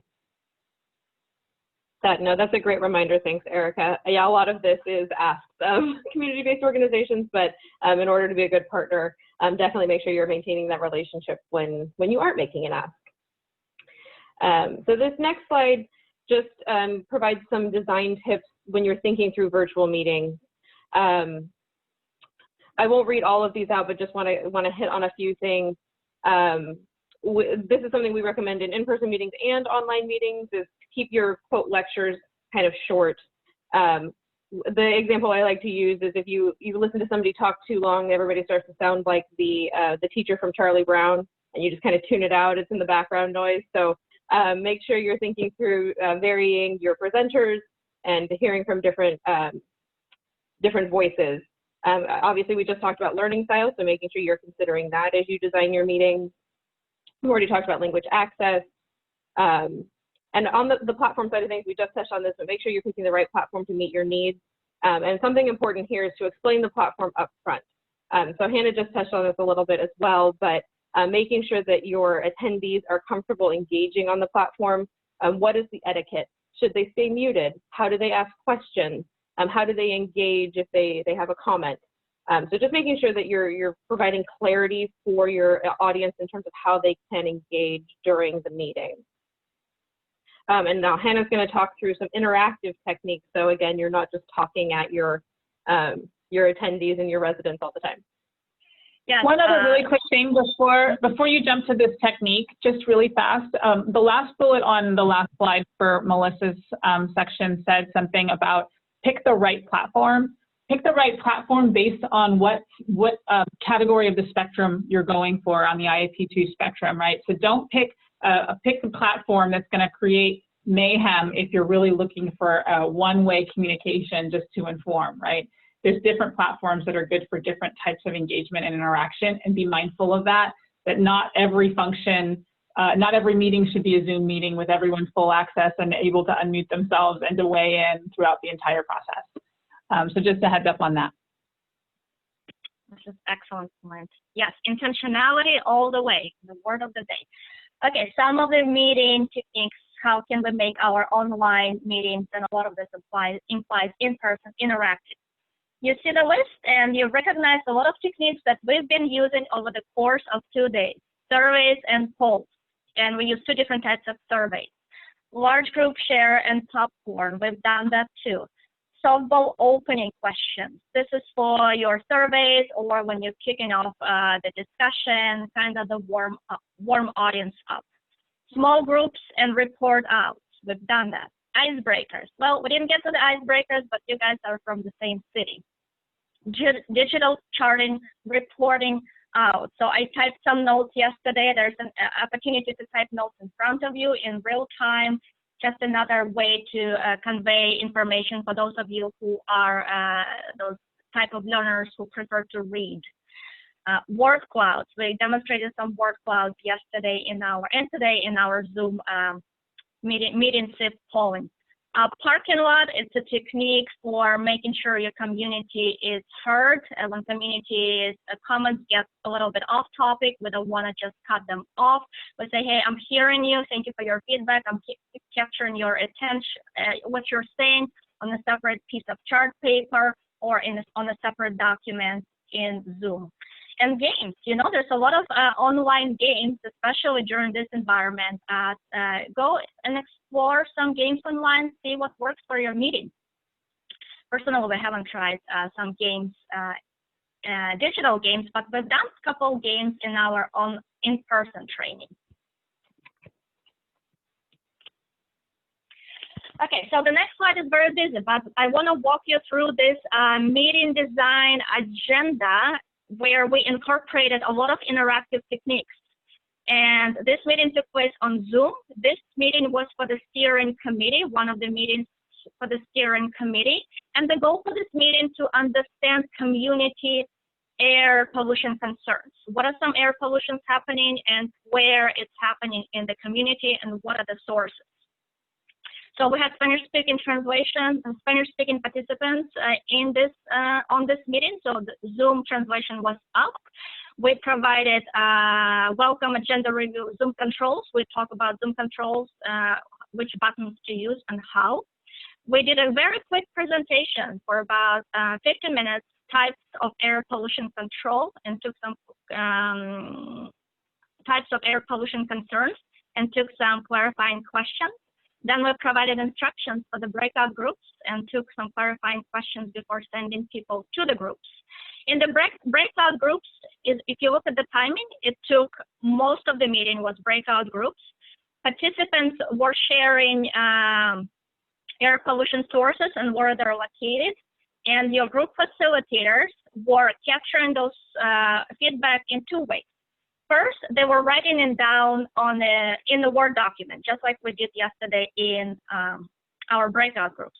And the second way, the second person actually had online map open, and the second person was mapping out these concerns on the map.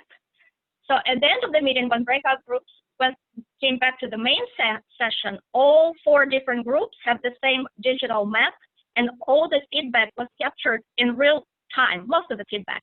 And the outcome of this meeting, people could see the map. They already saw their feedback displayed on the map. And then we had a quick public comment, so this was a public meeting, and then we wrapped up our meeting. So several takeaways. This meeting was interactive. The feedback was captured in different ways. We translated what type of feedback we captured right away, closed that communication loop, and the meeting was not heavy in terms of information out. Quick presentation and large breakout exercise. We want to share another example with you, and this one is even busier than the one before, and so this is a little bit hard to read, but it's also printed out in your workbook if that's easier for you. This was a larger community meeting. This was about 300 attendees with a city that we are partnering with, and the goal of the meeting was to share 3 different initiatives that the city was working on, and then to receive some feedback and then do a facilitated Q&A with the attendees as well. So we picked GoToWebinar as a platform for this one because of the size of the group and the need to not have people talking over each other during the Q&A and the feedback pieces. So you can see how we planned this out. Again, as Hannah mentioned on the last one, we did an internal pre-check, make sure to test the PowerPoint, make sure to test the polling, go over the meeting controls for all of the presenters and staff on the call. We started with a welcome and a review of the agenda, as well as an overview of the platform and how the attendees could engage and how we were going to be soliciting feedback from them via the Q&A function on the platform, as well as the interactive polling. And then we started big picture again in terms of the efforts that the city had already done, the public input that they had already received that had helped inform the presentation that they were giving that day. So just as a note, in general, it's always helpful, we've talked about this a few times, to reinforce what you've already heard, reinforce that you've already talked to the community and solicited feedback, and that has informed where you are now. We did some quick polling, using two different softwares here. The first time we did polling through the platform itself, just to kind of get a sense of who was in the room, how many were local government officials versus community members versus just interested parties, things like that. And then we went back and forth between short presentations, no more than 10 minutes or so in terms of the presentation itself. And then we did some facilitated Q&A on each one of these segments, as well as some targeted polling questions to get explicit feedback from them. So we did that ping pong for the 3 different presentations. And then we did some facilitated Q&A about the entire initiative at the end, and then talked about wrap up and next steps. So again, this is a good practice. What happens next? What other opportunities do they have to provide feedback? Is the next step that it's going to council? And this is fairly vague. So just being clear about where you are in the process, and what additional opportunities the community might have to engage. And then we adjourned. We also wanted to just quickly.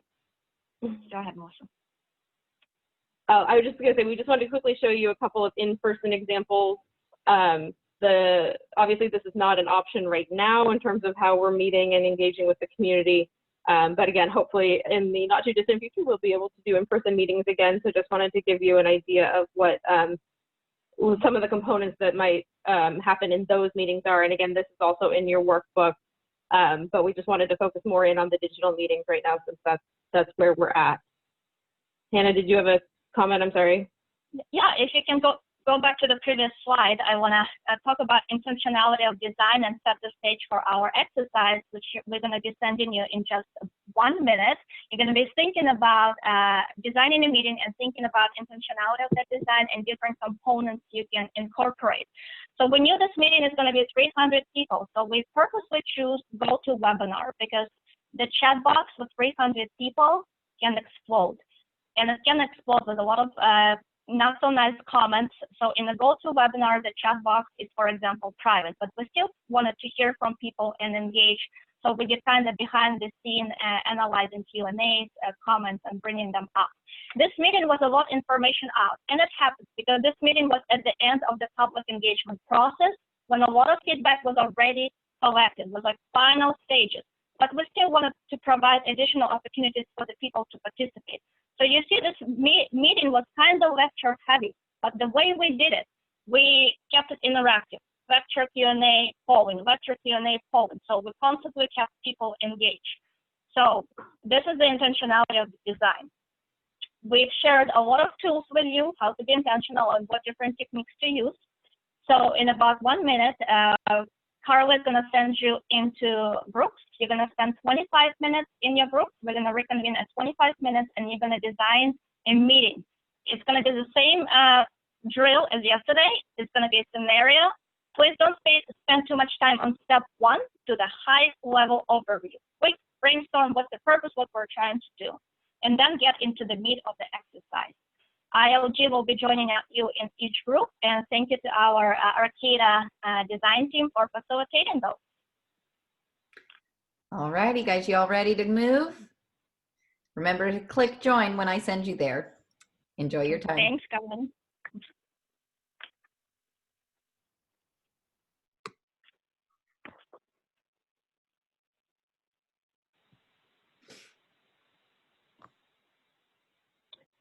Hey, so yeah, so I think we're fine on time. I think we're actually right on where we're supposed to be, surprisingly. All right. So 11:25, I think. 11, it says 35. What? Mine thing says 11:35, no? Where? For the exercise? No, it goes to 11:25. The next section starts at 11:33. We have to do the report out. Okay. Oh yeah, it says bring group back at 11:20, but you want 11:25? You're looking at an old version of the plan. Yeah. Okay. Then you shall be 11:25. We deleted, just, I mean, for your notes, we deleted the reflections so that we could have more time to do the exercise. Okay. Okay. You need any, did you put Ina in a group? Yeah. Oh, okay. Put her in Erica's.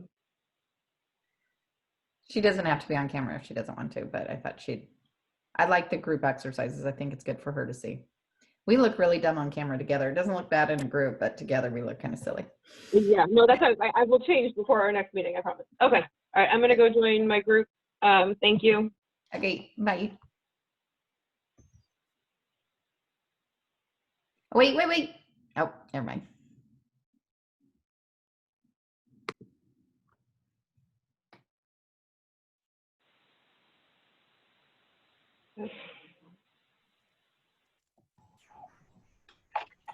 Oh man, it all ends so soon.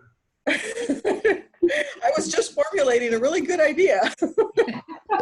Mid-sentence, Cynthia, mid-sentence.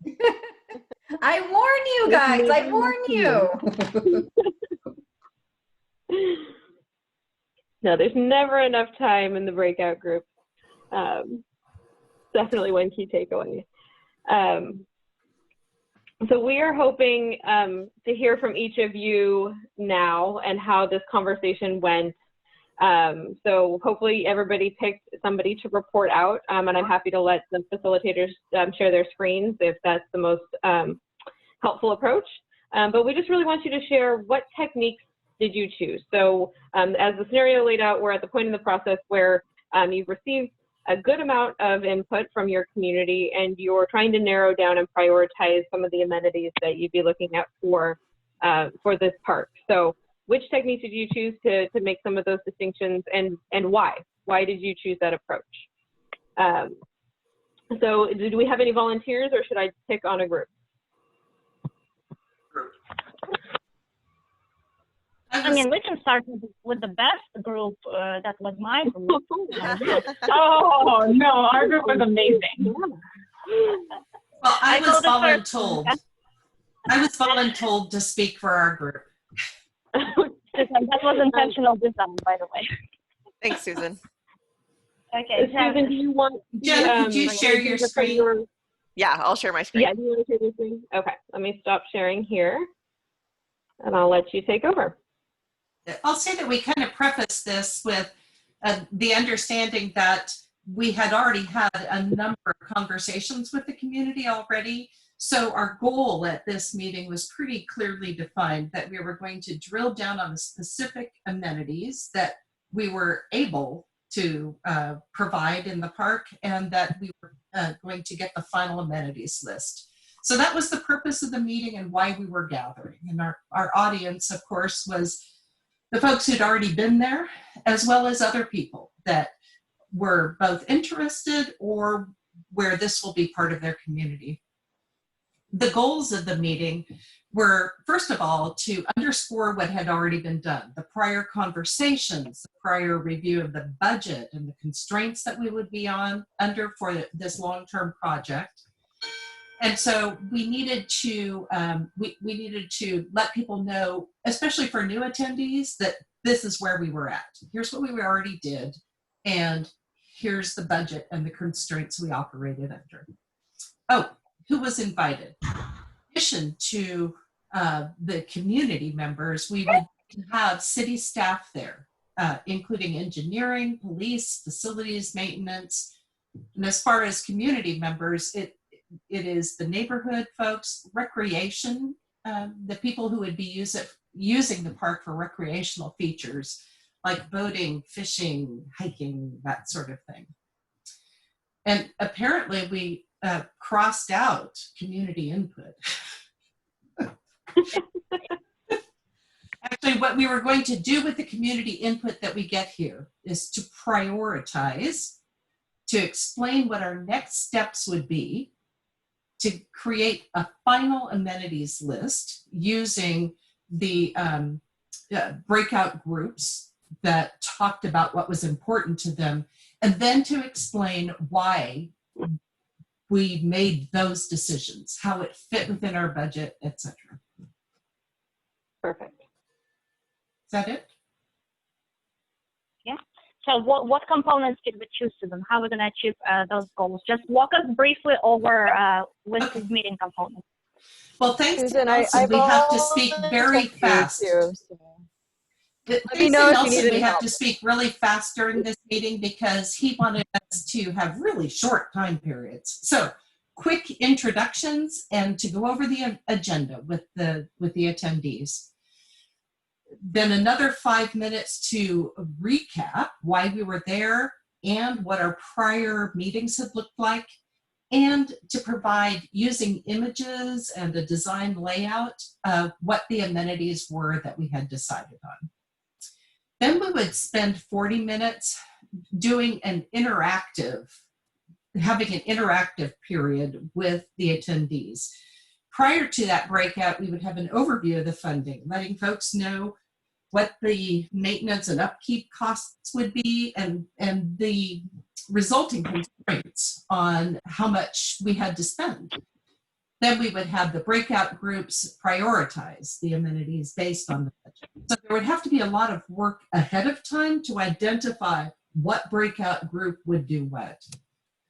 And then we would report out after having a break for coffee or whatever. We would share the information from those breakout groups and finally summarize what had happened, what the outcome of our meeting was, talk about what's going to happen next, and then ask people to evaluate how we did, what we might do Right. next. Thank you, Susan. Can we give Susan a virtual round of applause? And as we're moving to the next group, let's, if your step one is different, if your meeting goals and outcomes are different, please touch on that. If it's very similar, move to the meeting design part.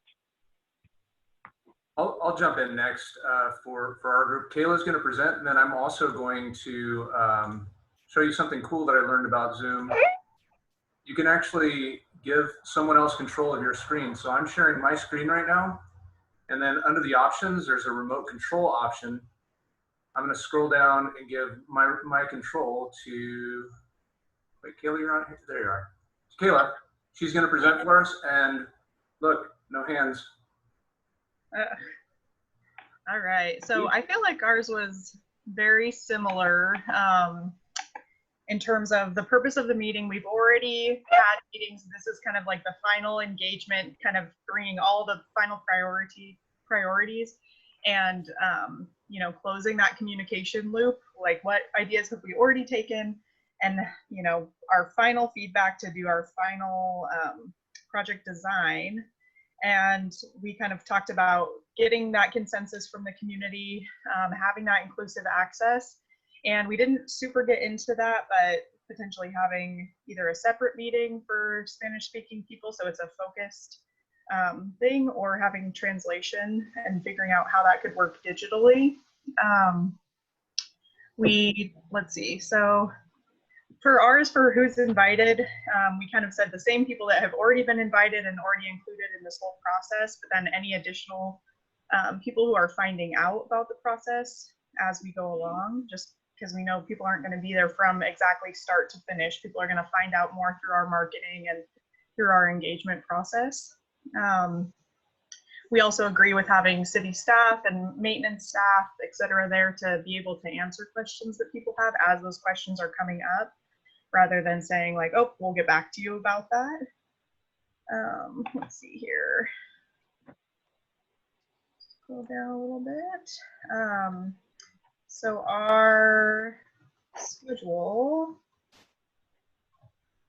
ours is a little bit more general. So we would want to start with kind of an introduction of the staff and the facilitators and doing a review of tech, because this is going to be either through Zoom or GoToMeeting. And we also liked the idea of delegating somebody as like a tech assistant to be able to help if people are having issues in the chat or whatever, and then somebody can kind of help them one-on-one to figure out if they're having any issues. We also wanted to give the opportunity for people to opt into a mailing list to keep involved as the process keeps going. And I don't know that we put it, but we talked about having that at the beginning and then having that at the very end as a reminder for people to kind of opt in for that information. And we tried to kind of go through the meeting and have, you know, different presentations, but also different polls or activities. So trying to break that up, starting with kind of an initial presentation, setting the stage with all the past meetings, kind of how we got to where we are and what the purpose of this meeting is. Setting those expectations about how, you know, any more feedback we're getting, how it's going to go. We wanted to do an initial question and answer and check-in before moving forward to the next activities to make sure everybody's on that same page. Then we were going to kind of break out and do a budgeting activity, some kind of ranking situation on Sifly or use some other platform to kind of see where everybody's at with ranking. And then that's when we were going to move to some breakout rooms to do smaller group discussions and potentially use those rankings to have more discussion to bring back to the group. We talked about making sure that we had different voices involved and different, you know, sharing the screen, so having visual as well as auditory, and having different people kind of involved, kind of like we're doing here, where different people are giving their feedback. And then ending with our final wrap-up Q&A, kind of explaining the timeline of where we go from here, and then also reminding them how to reconnect and stay involved in the ending part of the process. That's kind of where we got to. Perfect. Thanks, Kayla. Yeah. And can I pipe in, Kayla, to elaborate on what Erica talked with us about with the community leaders, or the opinion leaders, I think. So when we were looking at outreach to people who were sort of missing, we learned that we could tap into, and maybe we're already doing this, there is one community member, I don't want to mention her by name, in Valley West, but something like that where there is a more active resident.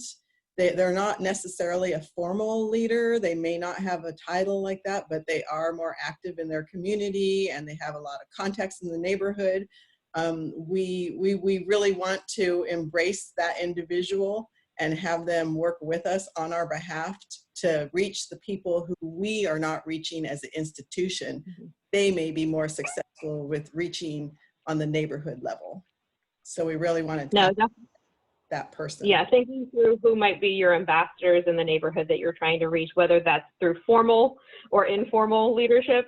That's always a great resource to tap into. Every community has their kind of professional residents that are very involved, very you know, attend all of your meetings and understand how all of it works. So when you can use those people to your advantage, definitely think that through. In the interest of that was brought up in our group yesterday about the approach. There was, I think it was Mark in our group yesterday, about exactly that, recognizing there are some community members that would have those contacts and be a good way to help outreach. Definitely. So Katya, I don't want to skip our group, but maybe just spend 1 or 2 minutes, anything that hasn't already been mentioned. Feel free to share your screen if you want, but we've got a couple more things to wrap up with you all, so I don't want to keep you much past noon.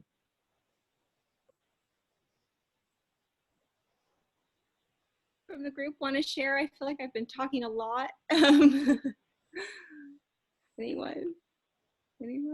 Okay, well, I guess I'll do it. Well, no, I'll do it because I was able to stay in your group and you facilitated and I didn't have to, so and you did a great job, so I am happy to do that. So I feel like a lot of the stuff that we had in terms of the structure of the actual meeting was pretty similar to other groups, particularly the first group, in terms of starting with the why and also being sure to provide some background information on the source of the funding and the constraints that there might be associated with that. We mostly, I think, we're leaning toward doing a framework of a virtual meeting. So we included some things like polling as sort of an icebreaker at the beginning, as well as using polling throughout to kind of help us rank options, because we kind of went back and forth about, you know, what does the prompt really mean when it says some feedback has already happened, and what does that mean for what we still need? But we interpreted it to mean that we already had amenity choices and really just needed to have the community assist us in ranking them for this particular meeting. So for the third item on here, we spent the most time trying to figure out how would we actually effectively rank those options. And we talked about having both small group discussion and using instant polling to help us rank choices, and basically have 3 different plan options that we would then say, you know, based on the feedback we've already received through prior engagement, these appear to be the top 3 plans that really reflect the community's vision for the site. Help us, you know, pick one. And then, you know, in closing, we wanted to make sure that the group knew what would happen with their feedback and what the next steps were in terms of the funding in particular, and if we'd already received the funding, when we would be expected to actually, you know, get authority to use funds and when construction would start and things like that. So I guess that is basically what we landed on. I don't know if anyone else wants to chime in and add to that.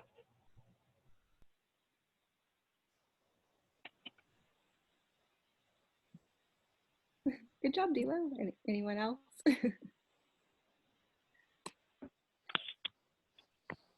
Perfect. Thank you, guys. We know that this is a really quick exercise, and so I think one of the takeaways here is how long it takes to plan some of these activities.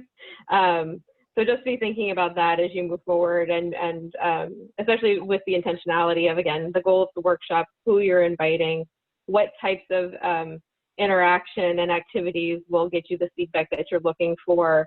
And happy to hear that all of the groups were you know, sharing the goal of the workshop up front, talking about the engagement that's already happened, and closing with the next steps, how the information is going to be used, what's the next step in the process, what's the timeline for construction, when they can expect to see things actually starting to happen. All of that is great in terms of that wrap up and continuing that feedback loop and building that trust with your community. So we've got Can I add just one thing that was reflected in the chat that's super important, and it's not listed in this framing that we pulled together for this meeting design, but included in this are some things before and some things after.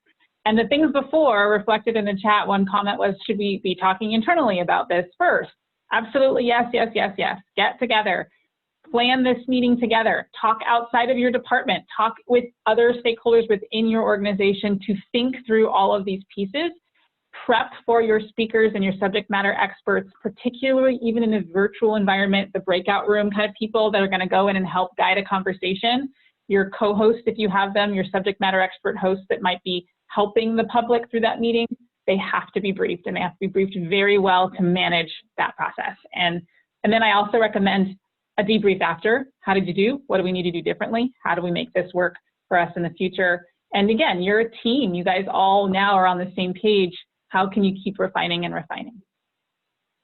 No, those are all great points, Erica. And just as a quick note, we're going to talk about the fuller framework here in a second. Hannah's going to share some of the additional pieces, but some of what was just mentioned is in the broader templates that are part of this engage pillar in terms of the facilitation and all of the prep work and all of those things. So definitely encourage you guys to look at that from a broader perspective.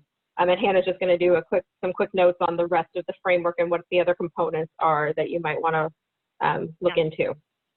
Thanks, Melissa. So we started with the framework. We walked you through self-assessment and community landscape exercise. We also talked about drafting public engagement approach. Today, we candidate pillar, engage pillar. When you implement your public engagement approach, how do you think about this meeting design? And the information that you saw on the workout sheets and your breakout groups, that's a really watered down 6-page template that goes with that engage pillar. As you go through all this process, we recommend that you pause at the end of your public engagement project and briefly review and evaluate how did your public engagement approach work out? What about your outreach plan? What the barriers did you overcome as a team, as a community? And finally, the shift is kind of what internal system do you need to change to make sure that next public engagement project is a little bit smoother and more intentional.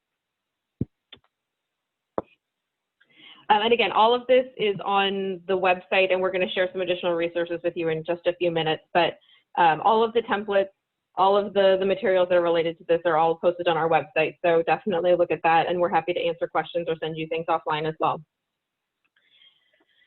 Just want to cover a few of the key takeaways from today's piece of this training. To Erica's presentation, words matter. Be thinking through your messaging and framing to connect to the audience that you're trying to reach, whether that's your full community or segments of your community, and being intentional about that.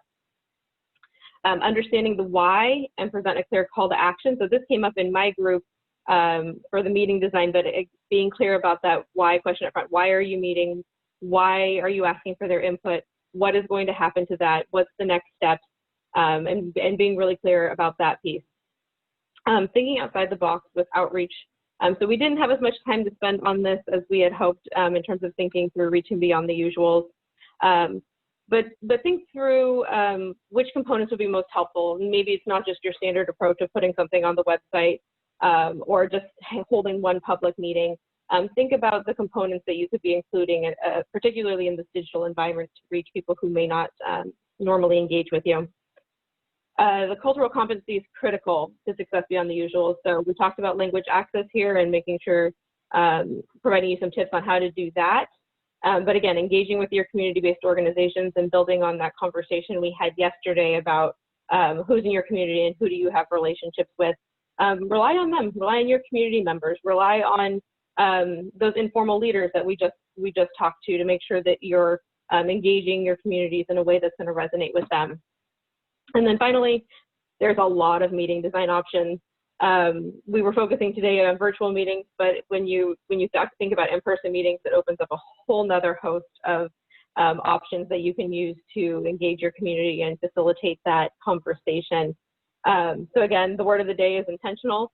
Make sure you're being intentional about the options that you're picking, and that they're going to solicit the right type of feedback that you're looking for that will help you move you forward in this process. Because the design of the meeting will likely determine the success of your meeting. Can I just add one thing too that I think we talked about but that we didn't really stress? If you go back to the last slide, Melissa, briefly, we talk about cultural competency, and I think a lot of times people align that with an ethnic culture or language preference, and sometimes that is part of it, but also sometimes it's cultural doesn't always mean language barrier. It can also mean like seniors have a culture as well, right? So making sure that when you think about your segmented audience, whether you're talking about age, whether you're talking about race, whether you're talking about language, and consider all of those different potential barriers and the competency associated with those. And those opinion leaders, those key stakeholders in your community can actually help you frame your conversation around that and help you make better presentations to their target demographic based on their feedback.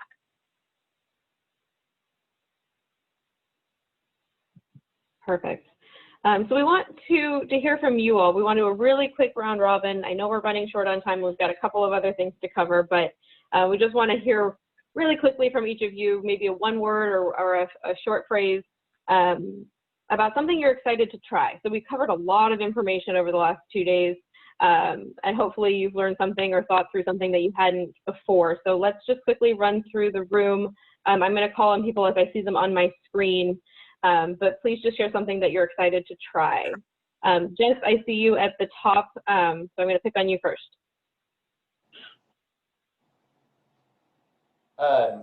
Instant or nearly instant polling.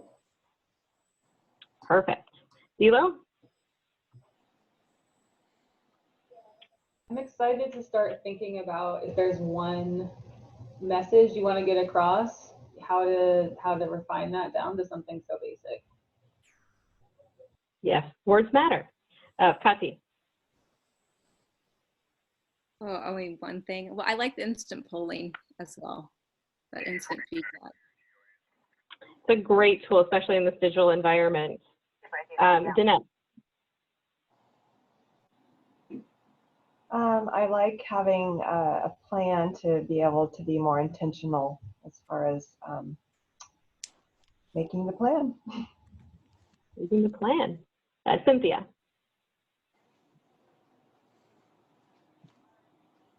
You're muted. I was so excited, I didn't unmute myself. So I'm very excited about, through the pandemic, there's these little hidden positives. And I think this is one of them, that as far as public engagement, we might, if we do it right, we might just get a lot more public engagement than we did in the past. That's what I'm excited about, to be able to tap into people who, for whatever reasons, couldn't physically get themselves to a city meeting. No, that's great. I mean, that's kind of where we started in terms of opportunity that happens here with community engagement and trying new things. Kayla? Yeah, kind of going off of that, I'm excited to just be more creative about kind of meeting people where they're at and figuring out the best way to communicate and also get feedback from different groups. Perfect. Susan, I see you next. I think the thing I'm most excited about is the alignment piece, better coordination across all our departments. David, Perfect. You're not Susan. Yes. Neutral. I think it's Susan. That's my bad ears again. No problem. Susan, do you want to go now? Well, sure. That is exactly what I was going to say. I think that the more our departments can share information and share how we do things with each other, the better we will work together in the long run. Perfect. Joe? Yes, I'm really interested in the techniques to build, retain, and repair relationships. Very important. Andrea? Yeah, the online budgeting tools such as Balancing Act, just to be more interactive with the public. So many digital options out there, right? Karine? I echo Dilo. I'm really interested in learning how to refine ideas down into just one core concept. Great. Jen? So I guess mine would just be creating an opportunity for more intentional engagement with a clear message and goals, what we're looking for, the outcome. Perfect. Todd? I think just being more strategic in planning and identifying who we want to communicate with to kind of have a more refined plan. Great. Mark?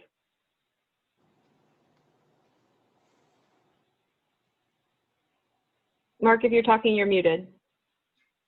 I think Mark is in the forest. I think he's multi. Okay, we can come back to him if he pops back on. Brian?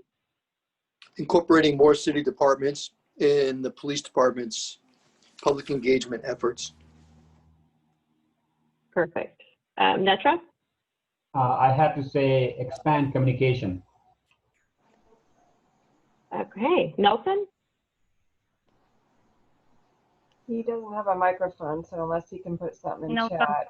you can type it in the chat box. Yeah. Yeah, feel free to drop something in the chat box if you have any comments. Did I miss anybody? Perfect. Okay, just a couple more wrap-up things for you. Hannah's going to share what we call behind the curtain, which is the techniques that we use today. Yes, so we were very intentional with this meeting design, wanted to incorporate several interactive techniques. So we did large group share. We attempted to do 2 types of polling. The second type of polling did not launch, so we were just quick on our feet and did the raise of your hand. With a small group exercise, each group reported out. In the small group exercise, it was real-time note-taking, real-time like report out-taking. Learning style assessments, we've done that as well. We did real-time help with the facilitators from ILG being in each group and helping a little bit more than yesterday. Design and planning team, again, thank you for being our rock stars. Thank you for putting this training together with us. And we demonstrated Zoom translation function. Perfect. And then we're hoping we can do a quick evaluation with you all. So we're going to go back to the meeting sys. So if you can pull your smartphone back out or open your browser again, that would be really helpful. The code is again sys.ly, and then you see the meeting passwords there. But we're hoping that you can help us rate the value of the elements of the training. So which of these did you find most helpful?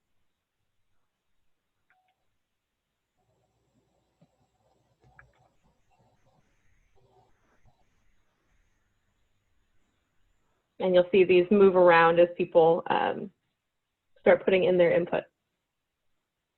And we're demonstrating evaluation of the meeting. We actually do this at the end of a lot of meetings and workshops. Yeah, and there's other ways you can do this. We obviously in an online environment, this is a good way to do it. When we do in-person meetings, sometimes we do just really quick what we call plus delta. So what did you like? What could we do better next time?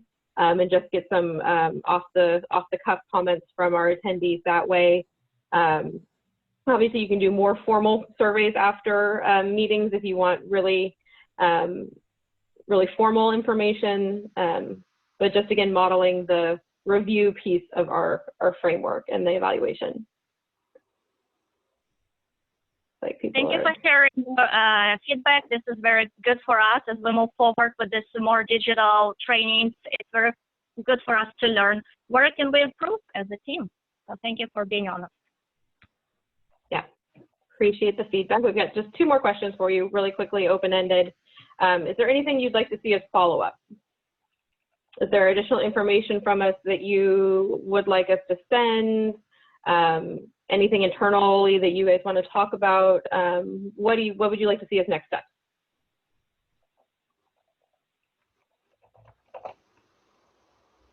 More examples. So the digital. We've got a Dropbox. I've got a Dropbox for you. On the digital tools side of things, there is a partial list in your workbook, and the PowerPoint is also in the Google Drive. That has a number of those digital tools, but if you have questions on specific ones, we've used a number of them and are happy to talk about that. Erica, you're going to drop your presentation on the Google Drive as well, correct? I'll drop my presentation and then all the examples and some videos. I have videos from finance, from police. I've got all kinds of stuff for you guys to see in that section too. Yes, the other examples like Roosevelt's all coming. We just didn't have time today. Time goes too fast in virtual meetings. Way too fast. The templates are all on the website, but we can also drop those onto the Google Drive. Hannah, can you make a note of that? Yeah. Perfect. Timelines for planning. That's a tough one. It really depends on what your internal timelines are looking like and how far in advance you know that you need to do this engagement activity. Happy to talk more offline on if there's a specific project or something like that that you're looking at and trying to figure out how far in advance you need to be thinking about that. And we just have one final question for you, is just if there's anything else you want to share. And then we've got about 2 more slides, and then I promise we'll let you go very close to on time. I would like to share something that I just shared with Jen. Now that we're in the virtual world, prior to setting up a meeting, we talked in our group about having a tech person on hand to be able to help those, and especially seniors, generally speaking, who want to attend but may have technical problems. Protocol, we might want to start having a tech person available all the time before every meeting, maybe 15, 20 minutes before, to just help those individuals, because it can get stressful if they want to attend a meeting and it's about to start and they can't hook up. That's a great best practice. Usually when we do these, so that Carly has been kind of quiet, she's kind of behind the scenes, so she's the one monitoring the chat, managing the breakout groups, doing that kind of a thing. But it's a great best practice to have somebody that is there to just assist with some of those tech issues. It's something we do also in person, so when we're doing the instant polling or using technology, usually at least one of us is just running around trying to help people connect, answer any questions in person as well. So, and inevitably something goes wrong, like our polling on Zoom didn't work today. So just always be thinking through a plan B as well, especially in this virtual world. So many hiccups can happen. So perfect. And thank you all for sharing your feedback with us. it's just really helpful for us as we continue to do this and as we continue to learn in this new environment as well. So quickly as a wrap up, just wanted to share some of our additional resources. So these are not necessarily things that are on the Google Drive. We can drop some of this on there if that's helpful, but we know that a lot of cities and counties are dealing with housing and housing element updates right now. So we have an entire toolkit dedicated to housing and public engagement. So if that's of interest, please check that out. We have a lot of resources around language access and engaging communities, either immigrant communities or communities that don't speak English as their first language. So those are all on our website. Obviously, here's the link to the full framework, but we'll drop the templates onto the Google Drive as well. And then just our general public engagement resources are on the website too. We have a ton of tip sheets and case stories and things like that on this subject area. So check those out. Just a quick note on how you can stay connected with us via social and our newsletter. In case you want more information about upcoming webinars, upcoming trainings once we get back into that world, new documents and resources, things like that.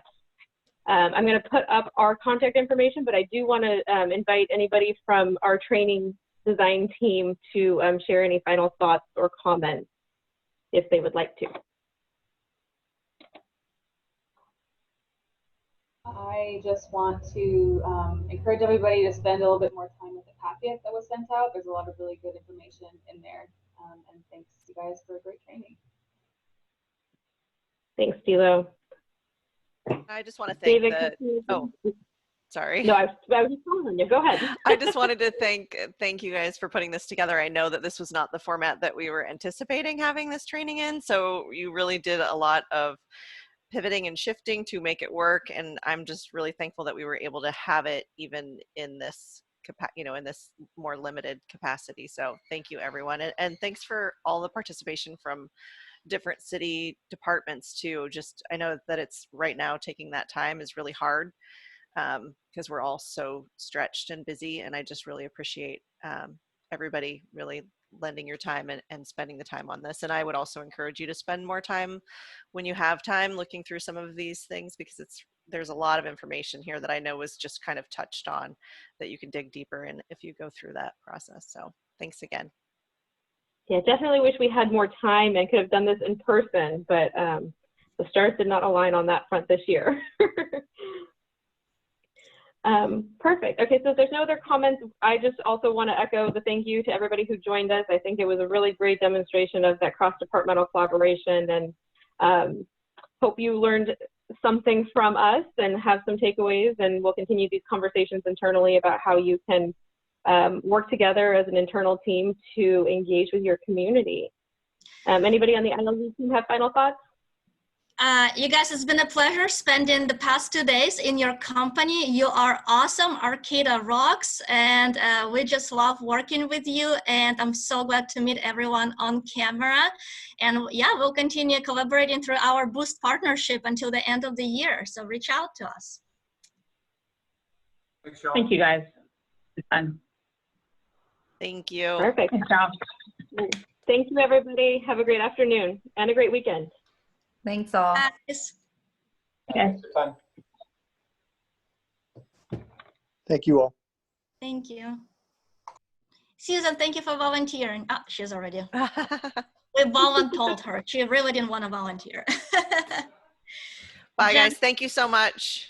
Bye, guys. Thank you. Thanks, Jen. Appreciate it.